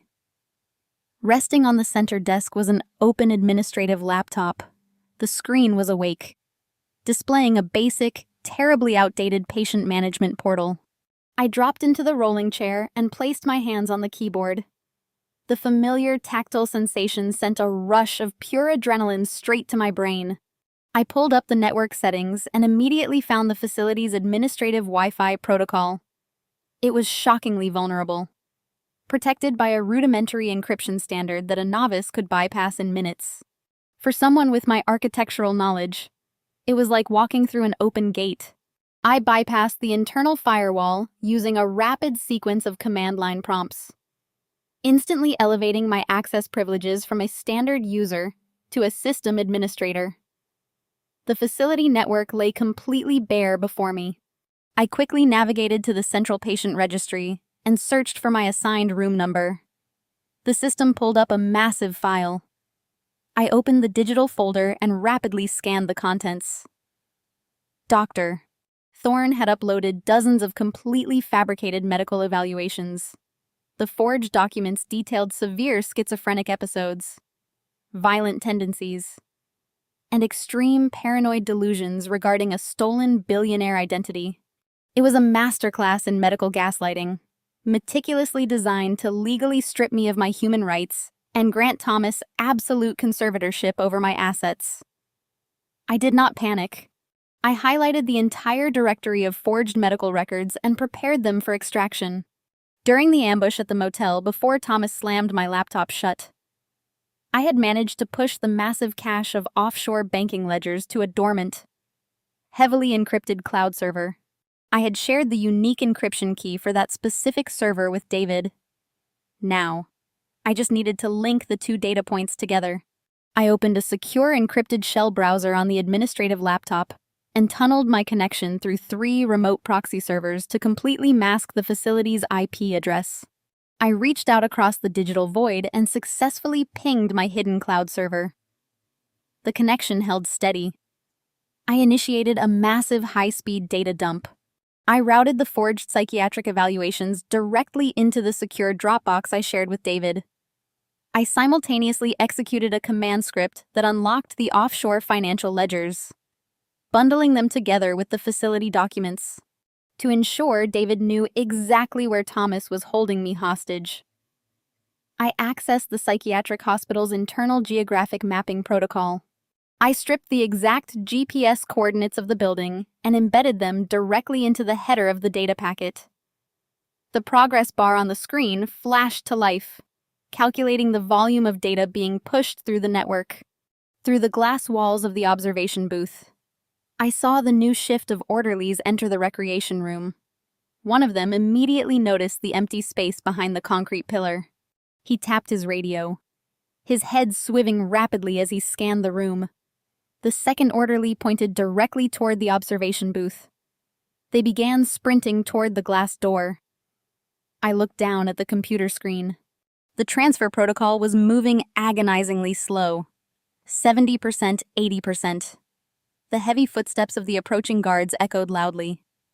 I kept my eyes locked on the glowing green progress bar, refusing to move. 85%, 90%. The first orderly reached the door and yanked the handle. He realized it was jammed and slammed his heavy fist against the reinforced glass, shouting for me to step away from the terminal. The second guard fumbled wildly for his master keycard. 95%, 98%. The electronic lock beeped sharply as the guard swiped his card. The magnetic seal disengaged. 100% transfer complete. The notification flashed across the screen just as the heavy door burst open, slamming violently against the interior wall. I did not flinch. With a single devastatingly fast keystroke, I executed a hard wipe protocol, I completely purged the administrative laptop's local drive, utterly destroying the operating system and leaving absolutely no digital trace of the secure transmission. The screen went completely black just as the massive orderly grabbed me by my shoulders and hurled me backward onto the floor. 2 more guards rushed into the small booth, pinning my arms securely against the linoleum. They shouted frantic commands, calling for chemical restraints and immediate isolation. I let my body go completely limp, offering absolutely no physical resistance. I stared up at the blank ceiling, feeling the cold floor pressing against my spine. The guards thought they had successfully neutralized a dangerous, unstable patient. They had no idea they were already too late. The undeniable proof of my identity, the forged medical records, and the entire financial blueprint of my brother's fraudulent empire were currently sitting securely in the hands of a retired federal agent. The countdown to my birthday was still ticking, but the trap had officially been set. The orderlies hauled me off the observation booth floor. They dragged my limp body down the bright corridors. I kept my eyes half closed, maintaining the illusion of a broken mind. They threw me back into my isolation cell and administered another dose of sedatives. I knew their routine. I hid the pill beneath my tongue and spit it out the second the door clicked shut. I spent the next 48 hours in total silence. The countdown to my 34th birthday ticked away. Every time a nurse checked on me, I lay perfectly still. I conserved my energy visualizing the data packet I had sent to David. I knew federal bureaucracy moved slowly, but David was a master at navigating those waters. He had the undeniable proof of my identity, the forged medical records, and the financial ledgers. He just needed enough time to mobilize the cavalry. The morning of my 34th birthday arrived without sunlight to mark the occasion. The only indication that my trust fund had officially unlocked was the harsh grinding of the deadbolts outside my door. The steel barrier swung open, revealing Thomas. He was dressed in an immaculate charcoal suit, looking out of place in the sterile ward. Behind him stood Dr. Thorne in a burly orderly. Thomas clutched a sleek silver briefcase in his left hand.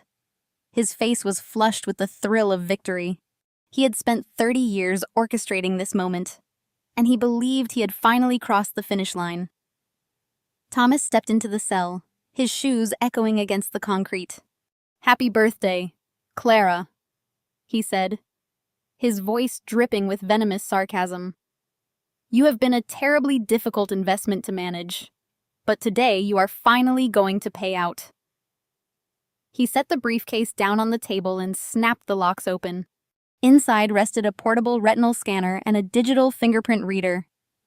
The devices were hardwired to a satellite uplink, providing an encrypted tunnel to the Wealth Management Bank in Geneva. $250 million sat waiting, requiring only my biological signature to release the funds directly into his offshore accounts. "Hold her steady," Thomas commanded the orderly. The massive man stepped forward and pinned my shoulders against the thin mattress. I let my head roll to the side, feigning absolute chemical paralysis. Thomas picked up the retinal scanner. It emitted a low hum as the targeting laser activated. He walked over to my bed, his face twisted into a mask of triumphant greed. "You thought you could outsmart me," Thomas whispered, leaning in close. "You are nothing but a ghost. After today, you will simply fade away." Thomas grabbed my jaw with his rough hand, his fingers digging brutally into my cheeks. He forced my head upward, positioning the scanner over my face. I kept my eyes squeezed shut.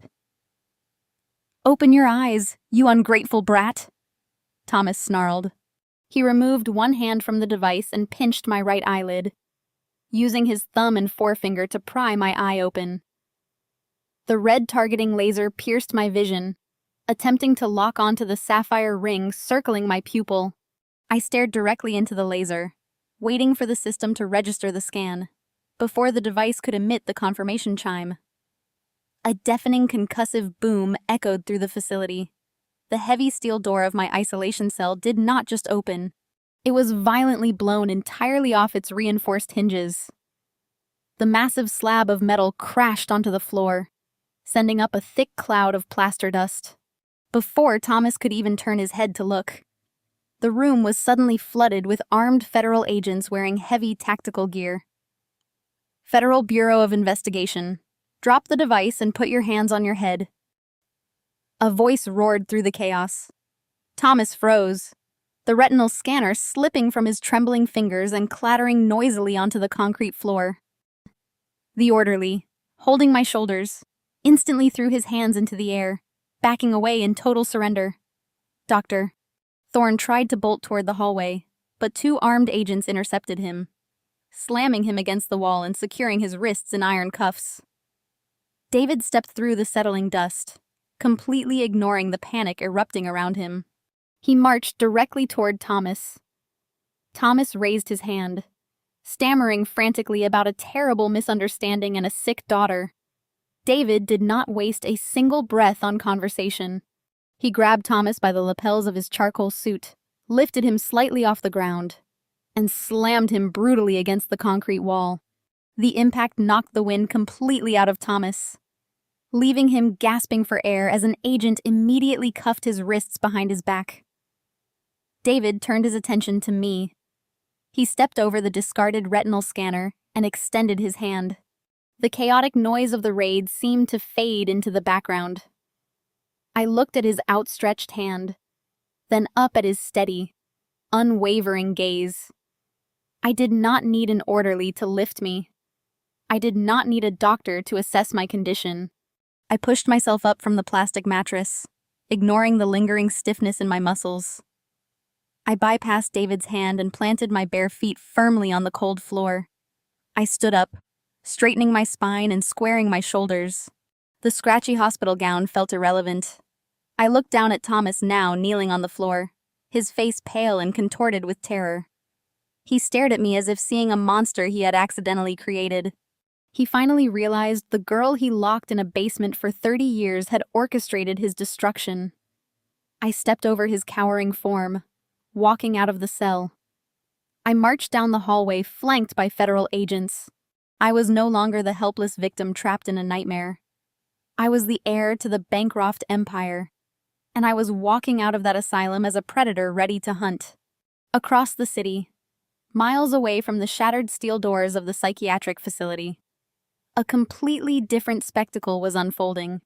The Grand Plaza Hotel downtown was practically vibrating with manufactured excitement and aggressive corporate energy. Blake was hosting the official initial public offering launch gala for his technology company. The massive grand ballroom was a monument to his stolen wealth, draped entirely in black and gold silk. Hundreds of ornate crystal chandeliers illuminated the room, casting a warm, expensive glow over a sea of elite guests. Waiters in pristine white jackets circulated smoothly through the crowd, carrying heavy silver trays loaded with imported caviar and vintage champagne. The room was packed to absolute capacity with aggressive Wall Street investors, prominent technology journalists, and the highest echelon of local high society. Everyone wanted a piece of Blake's highly anticipated unicorn startup. Large digital screens wrapped around the perimeter of the ballroom walls displaying the sleek company logo and a massive digital countdown clock ticking down to the exact moment the stock exchange would open the following morning. Blake stood directly in the center of the ballroom, practically glowing under the bright flashes of the press cameras. He was entirely in his element, a charismatic and highly polished fraud playing the role of a visionary genius to absolute perfection. He wore a custom-tailored velvet dinner jacket, shaking hands, firmly accepting lavish praise and posing for photographs with influential politicians and banking executives. He projected the image of a self-made titan, completely comfortable, accepting credit for a digital infrastructure he fundamentally did not understand. Standing near the edge of the main stage was Patricia. She had rushed to the hotel gala hours earlier to supervise the event details, completely and blissfully unaware of the federal raid currently dismantling her husband across town. She wore an opulent floor-length silver gown dripping with diamonds, playing the role of the proud elite society mother flawlessly. She smiled brightly for the society photographers, clinging arm in arm with wealthy venture capitalists, regaling them with entirely fabricated stories of Blake's childhood brilliance.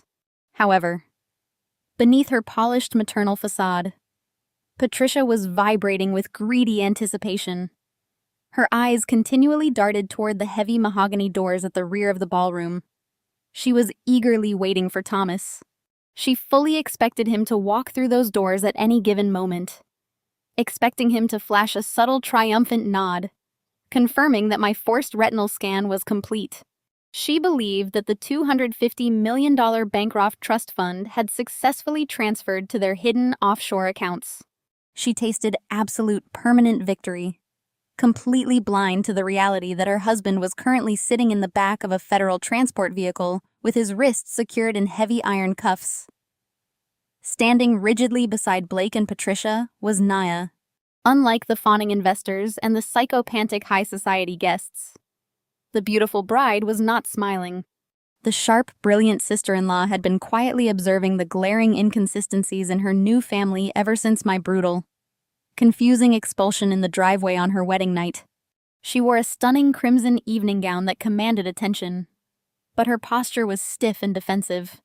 She held a glass of sparkling water, her dark, highly observant eyes analyzing every single interaction around her. Nia was a woman built on a foundation of truth and uncompromising integrity, and her formidable intuition was currently screaming that something was fundamentally wrong with the people she had just married into. She noticed the slick, evasive way Blake deflected basic technical questions from industry reporters. Whenever a journalist pressed him for specific details regarding the core coding architecture of his revolutionary software, Blake smoothly redirected the conversation to empty marketing, buzzwords, and vague promises of future innovation. He sounded like a salesman, not an engineer. Nia also noticed Patricia's nervous, predatory energy. She listened as a society reporter bravely asked Patricia about her other daughter, specifically referencing the dramatic champagne-soaked incident at the wedding reception. Patricia did not miss a beat. She placed a manicured hand over her heart and delivered a highly practiced, sorrowful lie about my tragic, rapid mental decline. Patricia boldly claimed to the reporter that I was currently resting safely in a specialized luxury care facility, receiving the absolute best psychiatric treatment that their generous family money could buy. Nia heard the smooth deception in Patricia's voice, and her deep suspicion rapidly hardened into cold, analytical certainty. Furthermore, Nia's father, David, was noticeably absent from the most important night of her husband's career. She had checked her phone repeatedly over the past 2 hours. David had sent her one single, highly secure text message earlier in the afternoon stating he was handling a critical, time-sensitive security matter and to trust him implicitly. David was a retired federal agent who never missed family milestones unless lives were actively on the line. His absence at the gala was a blaring siren indicating that a massive operation was currently underway. The ambient music in the ballroom slowly faded as the lighting dimmed, signaling the beginning of the keynote presentation. A single bright spotlight illuminated the center stage. The crowd fell into a hushed, anticipatory silence. Blake handed his champagne glass to a passing waiter and confidently climbed the short steps to the podium. He adjusted the microphone, flashing his signature million-dollar smile to the rapt audience. "Welcome, everyone, and thank you for joining us on the eve of a new technological era." Blake announced, his voice echoing powerfully through the massive sound system. "Tonight, we celebrate more than just a company. We celebrate the absolute triumph of innovation, transparency, and the relentless pursuit of the future." The irony of his words was thick and suffocating. The investors erupted into thunderous applause, completely enamored by the golden child and his illusion of greatness. Patricia beamed from the front row, clapping her diamond-adorned hands together. She mentally spent the millions she falsely believed secure. The thunderous applause echoing through the grand ballroom was abruptly shattered by a deafening crash. The massive, heavy mahogany doors at the rear of the hall were violently thrust open, slamming against the paneled walls with a force that rattled the nearest crystal chandeliers. The sharp, explosive sound sliced through the polite corporate cheering like a physical blade. Hundreds of wealthy investors, journalists, and high society elites gasped in unison, their heads whipping around to face the entrance. Blake froze at the podium, his charismatic smile instantly freezing into a mask of pure confusion. His hands gripped the edges of the wooden stand as his prepared speech died completely in his throat. Patricia abruptly stopped clapping. Her hands remained suspended in the air as the color rapidly drained from her perfectly contoured face. The triumphant, greedy glow in her eyes was extinguished in a fraction of a second, replaced by a cold, creeping dread. The gala plunged into a stunned, breathless silence, leaving only the soft hum of the massive digital screens overhead. I stepped over the threshold and walked directly into the center of the grand ballroom. I was no longer wearing the scratchy, ill-fitting black and white maid uniform that marked my servitude. I was no longer the invisible broken girl forced to scrub floors in a windowless basement. I wore a razor-sharp tailored charcoal power suit that radiated absolute authority. The crisp lines of the fabric framed my posture, which was now perfectly straight and unyielding. My dark hair was pulled back into a severe, elegant style, exposing my face entirely to the glare of the flashbulbs. I walked with the measured predatory stride of a woman who legally owned every single square inch of the empire built around her. I did not bow my head. I did not avert my gaze. I looked directly toward the main stage, my pale green eyes blazing under the ballroom lights, the distinct jagged rings of sapphire blue visible to anyone who dared to look closely. I was Clara Bruft, the sole surviving heir to a stolen dynasty, and I had come to collect my debts. I did not walk into that room alone. Flanking me on my right was David, his heavy wool overcoat replaced by a sharp tactical jacket. He moved with the undeniable commanding presence of a seasoned investigator, closing his greatest case. Surrounding us was a tightly formed phalanx of heavily armed federal agents wearing dark tactical vests adorned with bold yellow letters. The visual impact of a federal raid storming an elite corporate event sent a shockwave of panic rippling through the wealthy crowd. Venture capitalists backed away, frantically clutching their champagne flutes, terrified of being caught in the crossfire of a federal investigation. High-profile journalists instinctively raised their cameras, their professional instincts overriding their shock as they began furiously documenting the unprecedented disruption. The collective gasp of the high society guests filled the cavernous room, completely drowning out the ambient hum of the venue. On the main stage, Blake finally managed to close his gaping mouth. His eyes darted wildly from the federal agents to my face, completely unable to process the transformation. He expected a lobotomized patient rotting in an isolated cell. He did not expect the sister he had discarded to march into his kingdom backed by the full weight of the federal government. Patricia physically stumbled backward, her designer heels catching on the carpet. She clutched her diamond necklace, her mouth opening and closing as she desperately searched the entrance for Thomas.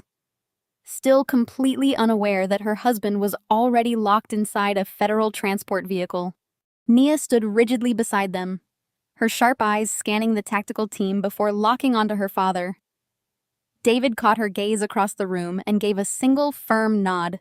Nia visibly exhaled her posture, instantly shifting from defensive suspicion to absolute vindicated clarity.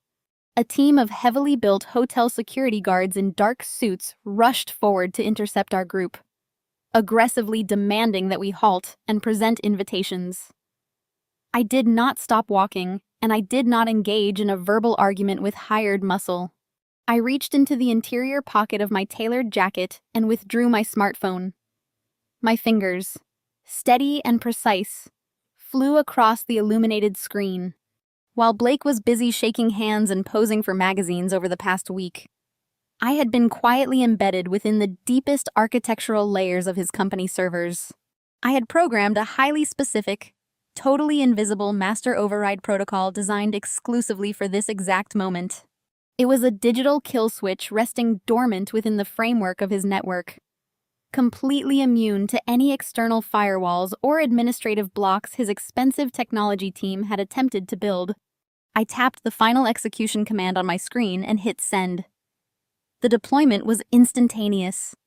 Every single massive digital screen wrapped around the perimeter of the grand ballroom glitched simultaneously. The sleek, carefully designed corporate logos flickered wildly.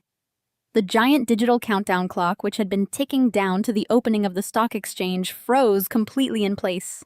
A sharp burst of static feedback shrieked through the venue audio system, causing several prominent investors to cover their ears in pain. Then the screens went entirely pitch black. The opulent room was suddenly bathed in shadows, leaving Blake standing on the stage in total humiliating darkness. His microphone cut out, rendering him voiceless. I lowered my phone and stared directly at my brother, holding the undisputed power to dismantle his fake reality. The digital hijacking was flawless, stripping away his entire corporate facade in a matter of seconds. He was no longer in charge of the narrative. I had seized absolute control of the room, and I was about to project the devastating, undeniable truth for the entire world to see. A second later, the pitch-black perimeter screens flashed back to life with a blinding clinical white glare. Blake's sleek corporate branding was entirely gone, replaced by a visual execution that tore their carefully curated lies to shreds. The massive central display projected a high-resolution scan of a 30-year-old federal missing child poster. The bold, weathered header reading "Missing Heiress Clara Bankraftoft" filled the cavernous ballroom, casting a stark light over the stunned audience. Directly beneath the header, the childhood photograph of a quiet 4-year-old girl was positioned side by side with a magnified high-definition close-up of my own face. The visual match was undeniable. The screens clearly highlighted my central heterochromia, showing the identical, highly distinct sapphire rings circling my pale green pupils. The crowd gasped as the historical puzzle pieces slammed together in real time. Before Blake could recover his footing, the perimeter screen split into a multi-win display, flashing the official encrypted laboratory document we had secured hours earlier. The certified genetic report from the private lab blasted across the hall, showcasing the definitive 99.9% DNA parentage match with Richard and Elizabeth Bankraftoft. The green text vibrated with a profound, unyielding finality.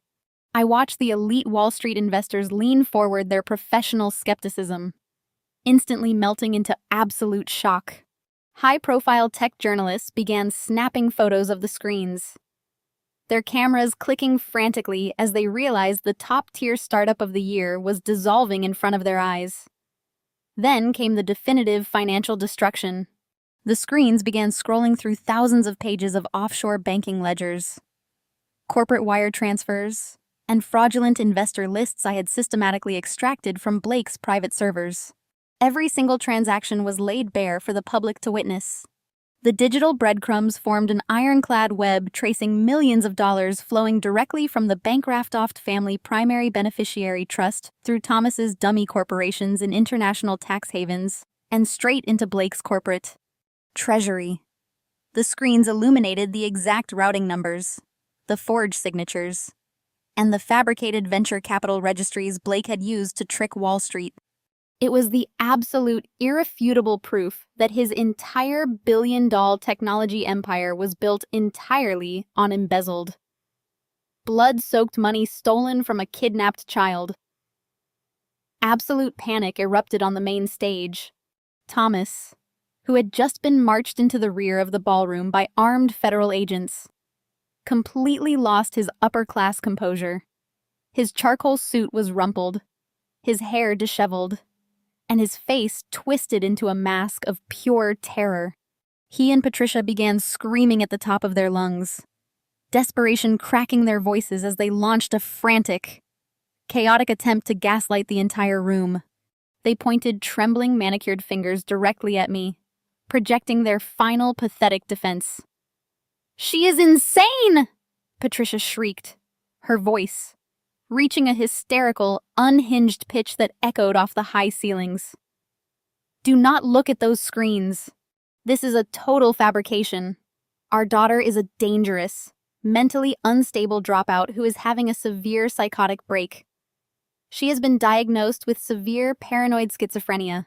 She stole those files and twisted them because she is desperately jealous of her brother's success. Security turned those monitors off immediately. She is dangerous. Thomas thrashed against the iron cuffs binding his wrists, shouting over the roaring murmurs of the crowd. "This is corporate espionage," Thomas roared, his authoritative businessman voice cracking with desperation. "This girl is a criminal. She is unstable and needs to be institutionalized. The images are fake. My son Blake is a visionary. This is an illegal ambush designed to tank our public offering." They stood on the stage violently, throwing their twisted lies against a wall of absolute solid evidence, desperately counting on their frantic performance to override the truth. But their words carried absolutely no weight in the heavy silence of the ballroom. The gaslighting was too loud, too desperate, and entirely transparent. I stood perfectly still in my tailored charcoal suit, my hands folded calmly in front of me, watching them self-destruct with a cold, detached satisfaction. The contrast between my steady, predator-like calm and their unhinged, frantic screaming told the entire story to the audience. The elite crowd of investors and society elites did not look away from the scrolling ledgers. The financial data was too precise, the routing numbers too detailed to be dismissed as the delusions of a patient. A heavy wave of collective shock washed over the room, replaced instantly by rapid, chaotic murmurs. Wall Street tycoons pulled out their phones, frantically calling their brokers to halt their pre-IPO buy orders before the market opened. The technology journalists began whispering loudly among themselves, typing breaking news alerts directly onto their tablets. The perfectly curated facade of family perfection had crumbled into a federal crime scene, and the entire room was watching the execution in real time. Blake took a step back from the podium, his face an ashen mask of pure ruin. He looked at the scrolling wire transfers displaying his private account numbers, then looked down at his golden child hands, realizing his stolen kingdom was vanishing into thin air. He turned his desperate gaze toward Nia, his mouth opening to offer a smooth, calculated sales pitch to salvage his marriage. But Nia was already moving with definitive finality. She stepped away from him completely, her posture rigid with an intense burning disgust that commanded the space between them. The layers of massive deception had been thoroughly stripped away, leaving her husband entirely exposed as a pathetic parasitic fraud. She walked across the stage, turning her back on his frantic pleading without a single shred of hesitation. The final layer of false family alignment had broken completely. The high-profile guests watched the dynamic shift, their collective attention pinning Blake down under a mountain of public shame. The exposure was absolute clear and devastatingly permanent for everyone involved in their elaborate toxic game of greed. I stood perfectly tall, completely ready to watch the final pieces of their stolen empire burn to the ground. Nia stood completely motionless in the center of the stage, the harsh glow of the digital screens illuminating the sharp angles of her face.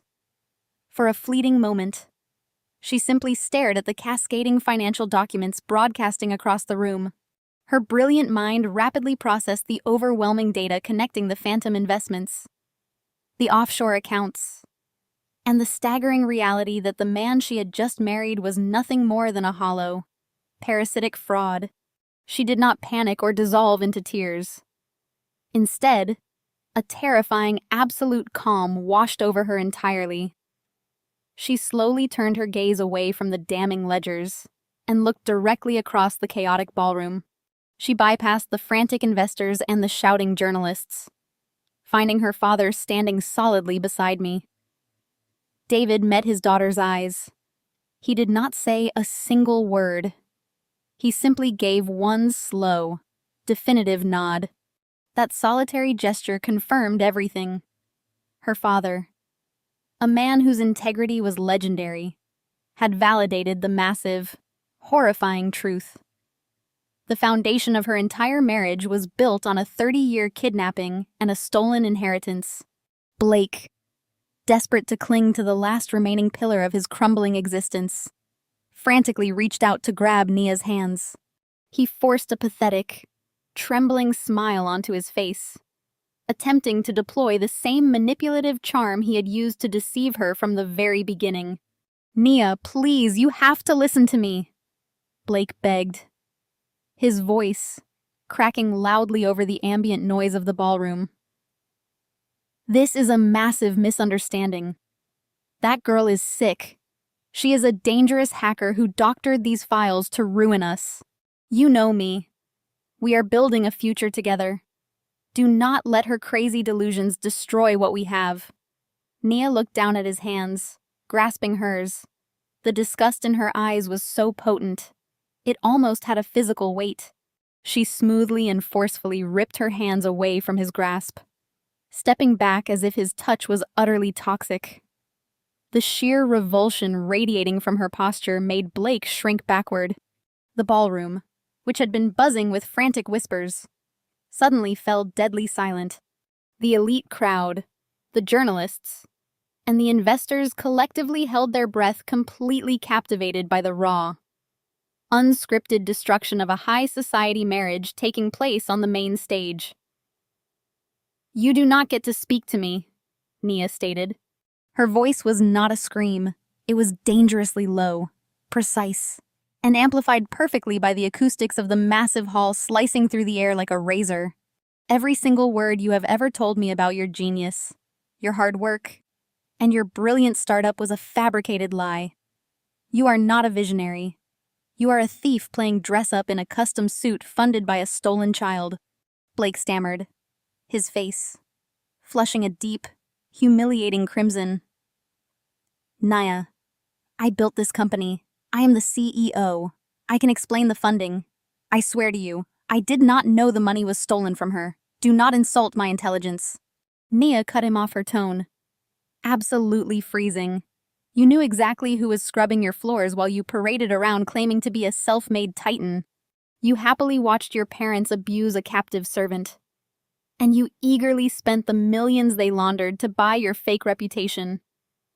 You are not just a fraud. Blake, you are a parasite. You have spent your entire pathetic life feeding off the brilliance and the blood of a woman you kept locked in a basement." Patricia, still struggling against the federal agents near the back of the room, shrieked in protest. "Do not speak to my son that way. We are a prominent family. We are the elite." Nia did not even dignify Patricia with a glance. She kept her piercing gaze locked entirely on Blake, who was now visibly shaking under the intense public scrutiny. "My family built our legacy on actual intelligence, relentless hard work, and absolute integrity," Nia proclaimed, her voice echoing with profound authority. "We do not align ourselves with criminals. We do not marry cowards who steal from kidnapping victims. And we certainly do not sit at the table with parasites who lack the basic human decency to write their own computer code." Blake opened his mouth to offer another pathetic defense, but Nia raised a single commanding hand, instantly shutting him down completely. She reached for her left hand and gripped the massive, flawless diamond engagement ring and the matching wedding band Blake had placed on her finger just days ago. The stones caught the bright light of the chandeliers sparkling brilliantly against her dark skin.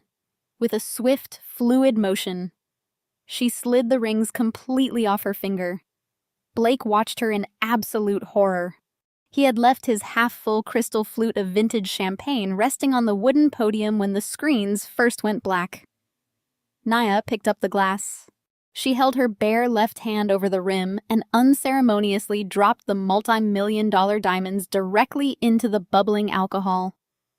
They sank to the bottom with a heavy, dismissive clink. "Keep your stolen jewelry," Nia said, her voice dripping with absolute finality. "Use it to pay your criminal defense attorneys. You are going to need every single cent." Without a single backward glance, Nia turned her back on her ruined husband. She walked down the short steps of the main stage, her crimson evening gown sweeping elegantly across the marble floor. The large crowd of wealthy investors and stunned journalists instinctively parted for her, creating a wide, clear path through the center of the grand ballroom. She walked with the undeniable grace of a woman who had just excised a massive tumor from her life. She crossed the expansive floor and walked directly toward our group. She stopped right beside her father, standing shoulder to shoulder with David and me. She looked at me, her expressions softening into profound respect and unwavering solidarity. The three of us stood together as an impenetrable, formidable wall, completely united against the fraudulent family that had tried to destroy us. The visual was absolute perfection. The brilliant sister-in-law, the veteran federal agent, and the true Bancroft A's, standing victorious over the ashes of Blake's shattered empire. The room remained perfectly still, processing the magnitude of the execution they had just witnessed. Blake stood entirely alone on the elevated stage, a ruined man staring blankly at the sunken diamonds in his glass, knowing his entire existence had just been publicly eradicated. The stillness in the grand ballroom was abruptly shattered by the sharp, authoritative voice of the lead federal agent. The tactical team mobilized with flawless precision, swarming the back of the room, where Thomas and Patricia were still desperately attempting to argue their way out of the undeniable truth. Two heavily armored agents grabbed Thomas by the arms, forcefully spinning him around. The loud metallic click of heavy iron handcuffs snapping shut around his wrists echoed sharply over the stunned murmurs of the crowd.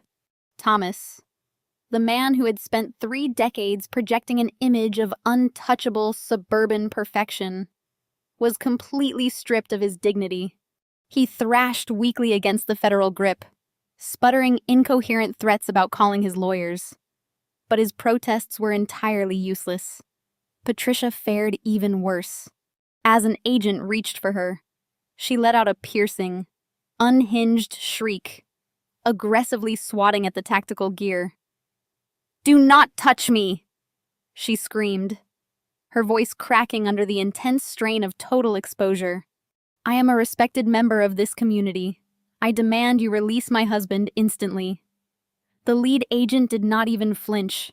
He swiftly secured her arms behind her back, locking the heavy cuffs over her diamond tennis bracelet. The facade of the elite society matriarch dissolved completely, leaving behind nothing but a terrified, cornered criminal. The high-profile journalists and society photographers stationed around the ballroom immediately sprang into action. Hundreds of camera flashes erupted simultaneously, bathing the struggling couple in a blinding strobe light execution. They were documenting the spectacular, humiliating downfall of the fake dynasty for the front pages of tomorrow's papers. Patricia frantically tried to hide her face behind her shoulder, weeping bitterly as the glaring lights captured her ruin. Thomas simply stared at the floor, his entire life reduced to a criminal spectacle. On the main stage, the nightmare for Blake was rapidly escalating into total financial obliteration. Snorts.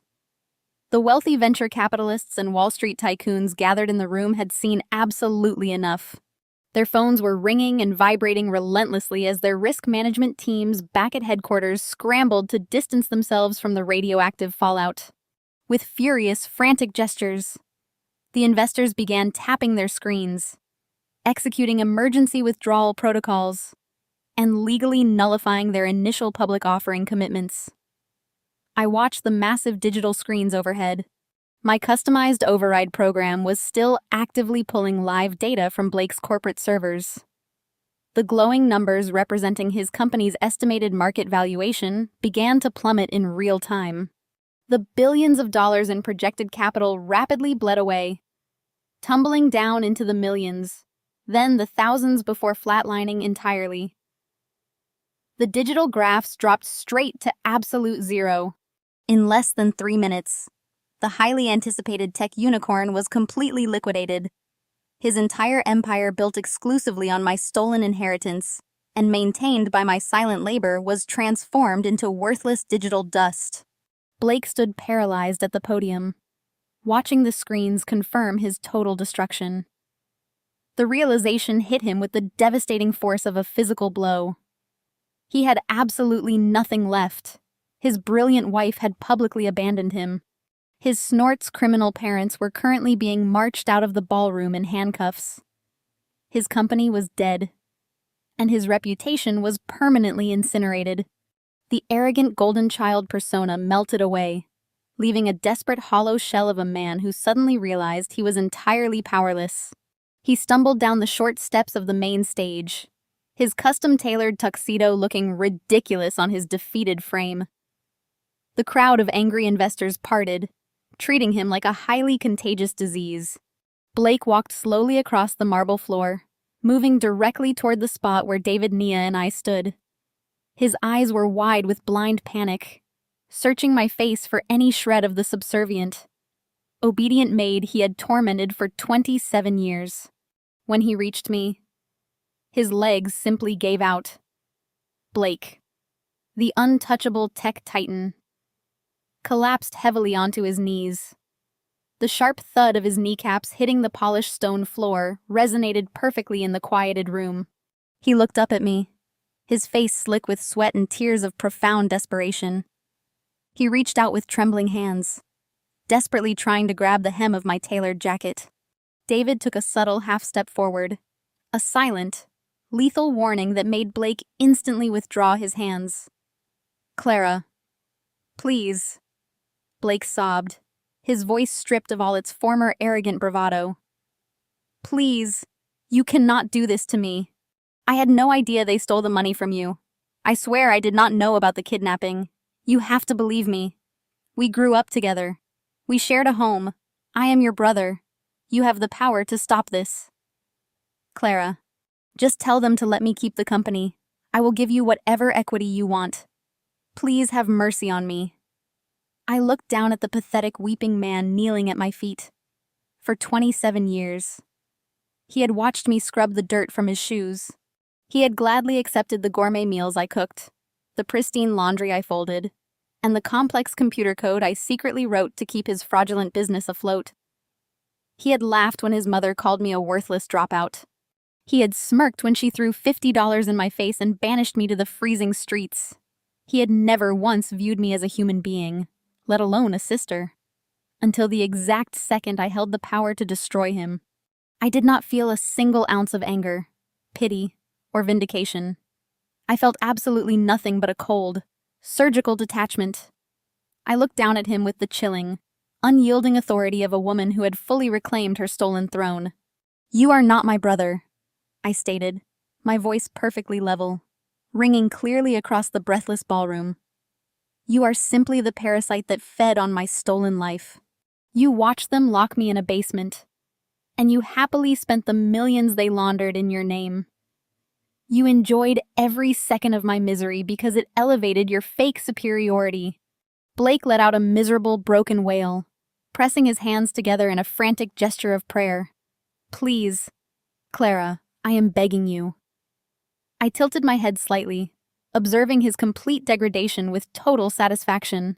I stepped back, severing our proximity with absolute finality. A master does not beg a servant for mercy. I delivered the cold, calculated rejection, and a true heir does not negotiate with thieves.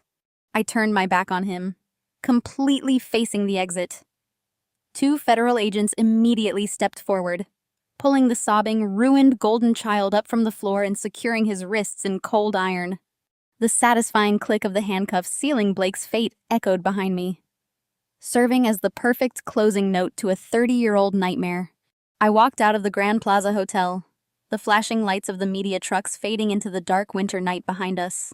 David, Nia, and I stepped into the back seat of a waiting black sedan, the heavy doors closing with a solid click that silenced the chaotic shouting of the reporters outside.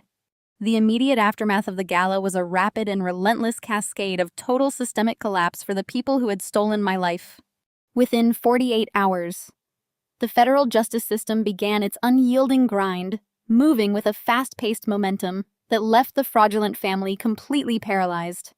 Thomas and Patricia were transported directly to a federal maximum security holding facility. They were stripped of their expensive designer evening wear, their jewelry confiscated as evidence and forced into matching drab orange jumpsuits. The public arraignment was a brutal, shocking wake-up call for high society.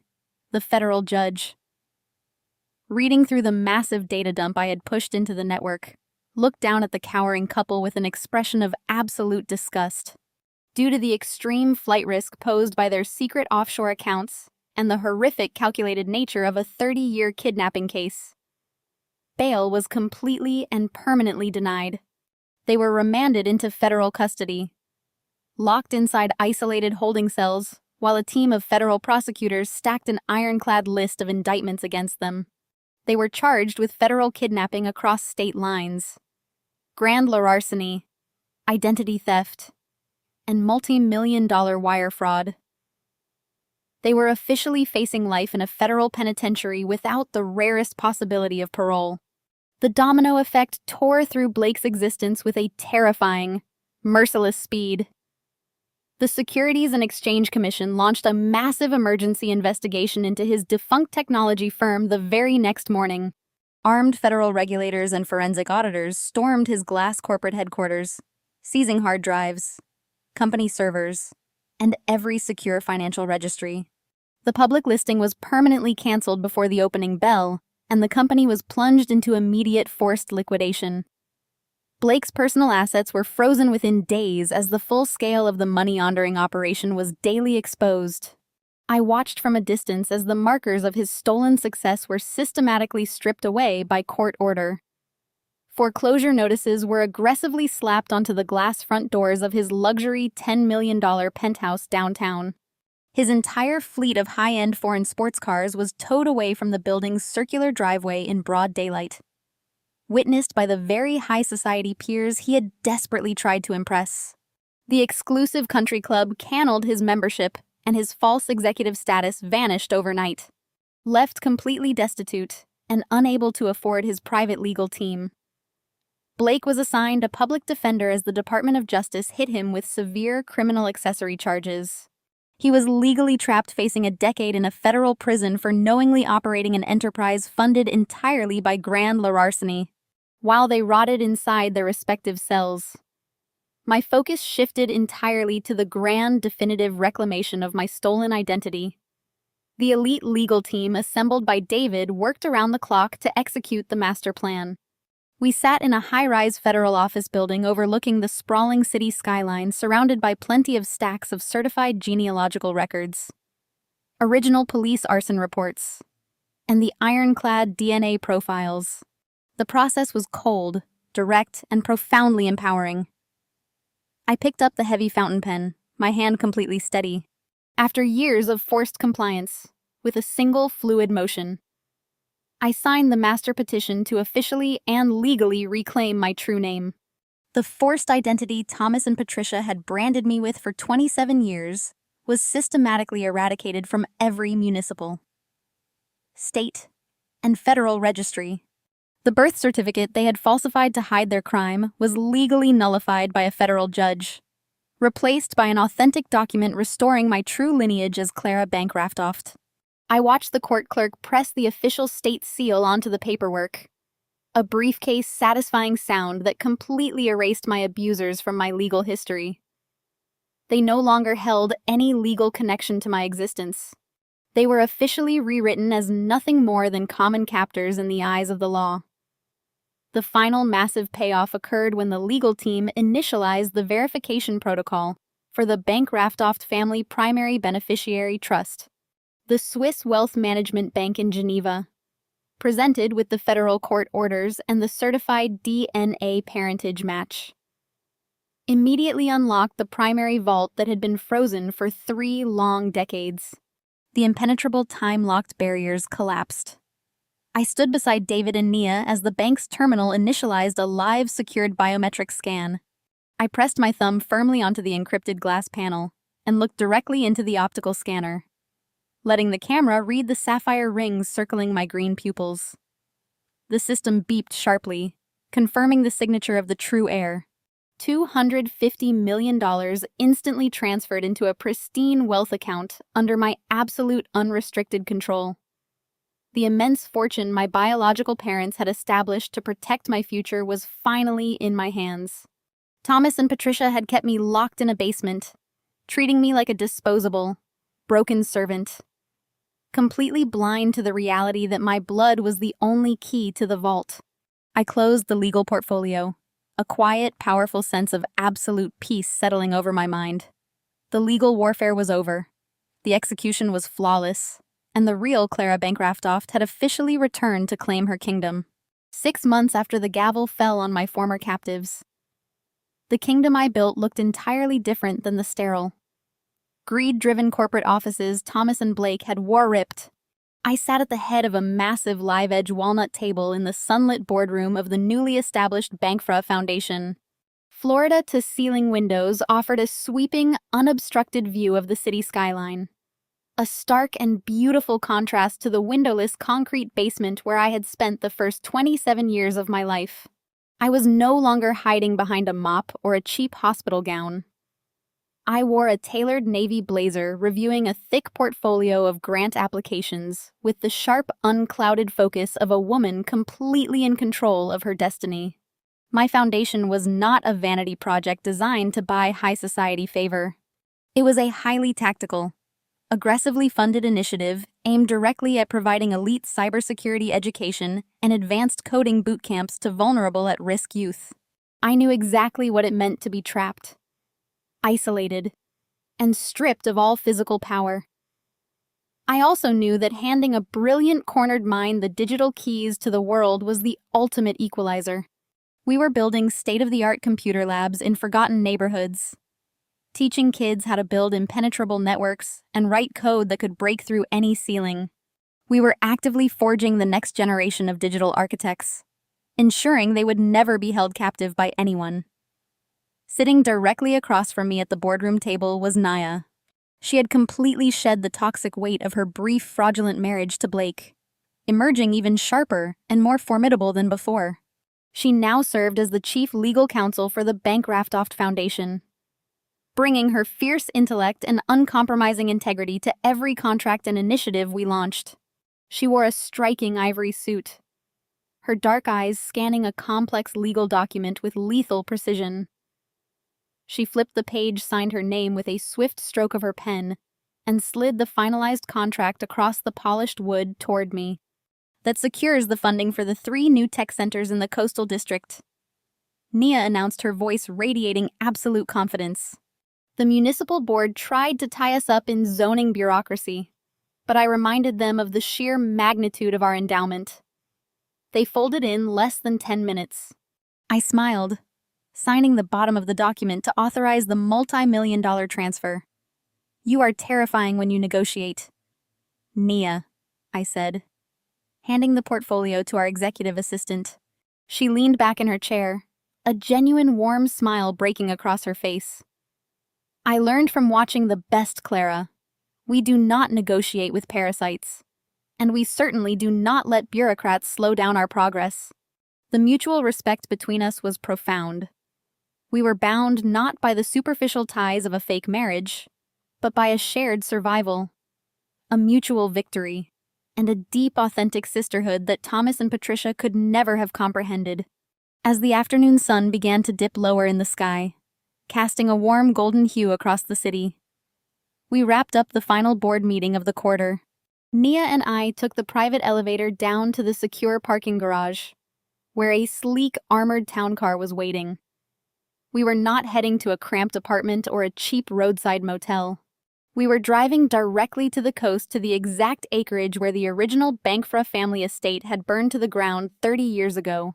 I had used a fraction of my recovered trust fund to completely clear the ashes of the past and build a sprawling, modern sanctuary on the pristine coastal cliffs. The drive was peaceful, accompanied only by the soft hum of the engine and the comfortable silence between 2 women who no longer had to constantly look over their shoulders. When the heavy iron gates of the estate parted, the car glided up the winding driveway flanked by ancient oak trees and manicured gardens that smelled faintly of jasmine and sea salt.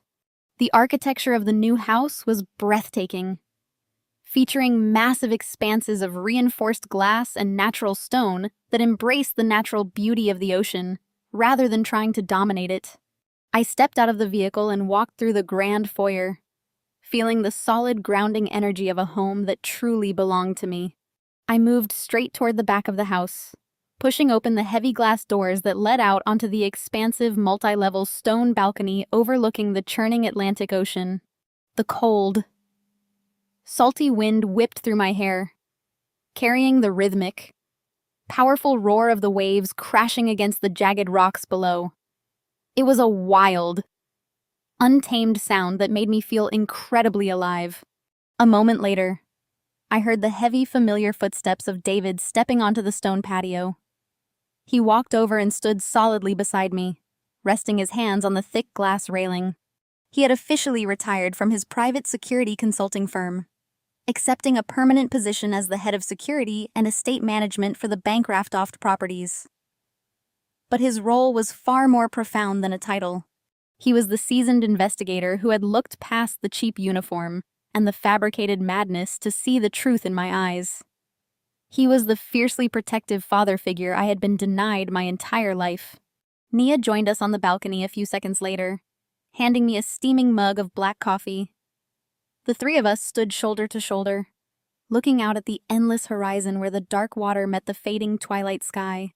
There were no cameras flashing, no elite society guests to impress, and absolutely no lies left to maintain. The silence we shared was not born of fear or forced submission.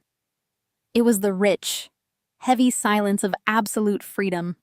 I took a slow sip of the coffee, letting the warmth spread through my chest as I reflected on the unbelievable trajectory of my existence.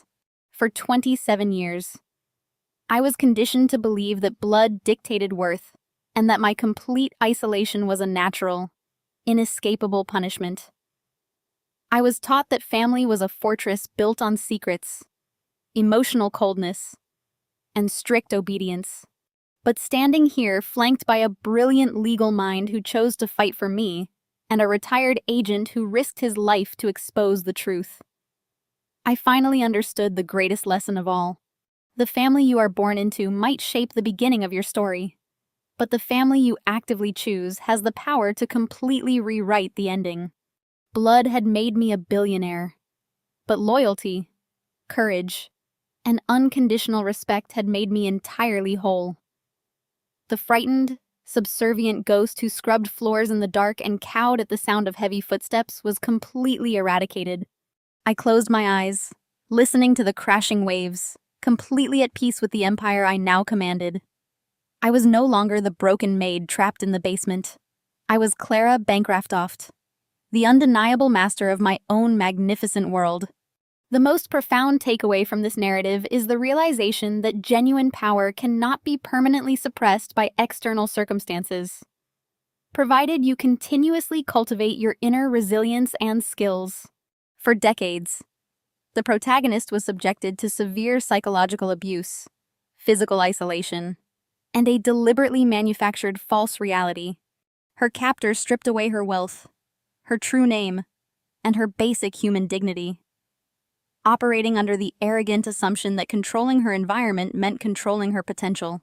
Instead of succumbing to the manufactured despair of her windowless basement, she weaponized her isolation.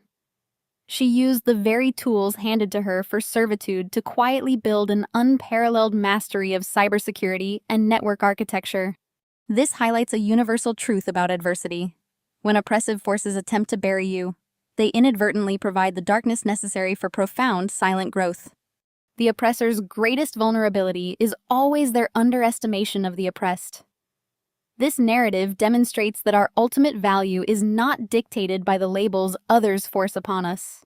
Whether they call us broken, unstable, or worthless, true identity is forged through the quiet, relentless acquisition of knowledge and the refusal to surrender our intellectual autonomy. The protagonist did not wait for a savior to hand her a weapon. She forged her own digital armory right under the noses of her abusers. Her eventual victory was not a stroke of sudden luck, but the inevitable culmination of years spent turning her prison into a training ground. In our own lives, we all face challenging environments or manipulative individuals that actively seek to diminish our inherent worth and unfairly limit our true potential. It is our responsibility to reject those false narratives and secretly build the capabilities that will eventually set us free. Transform your current obstacles into the exact foundation for your absolute independence, starting right now.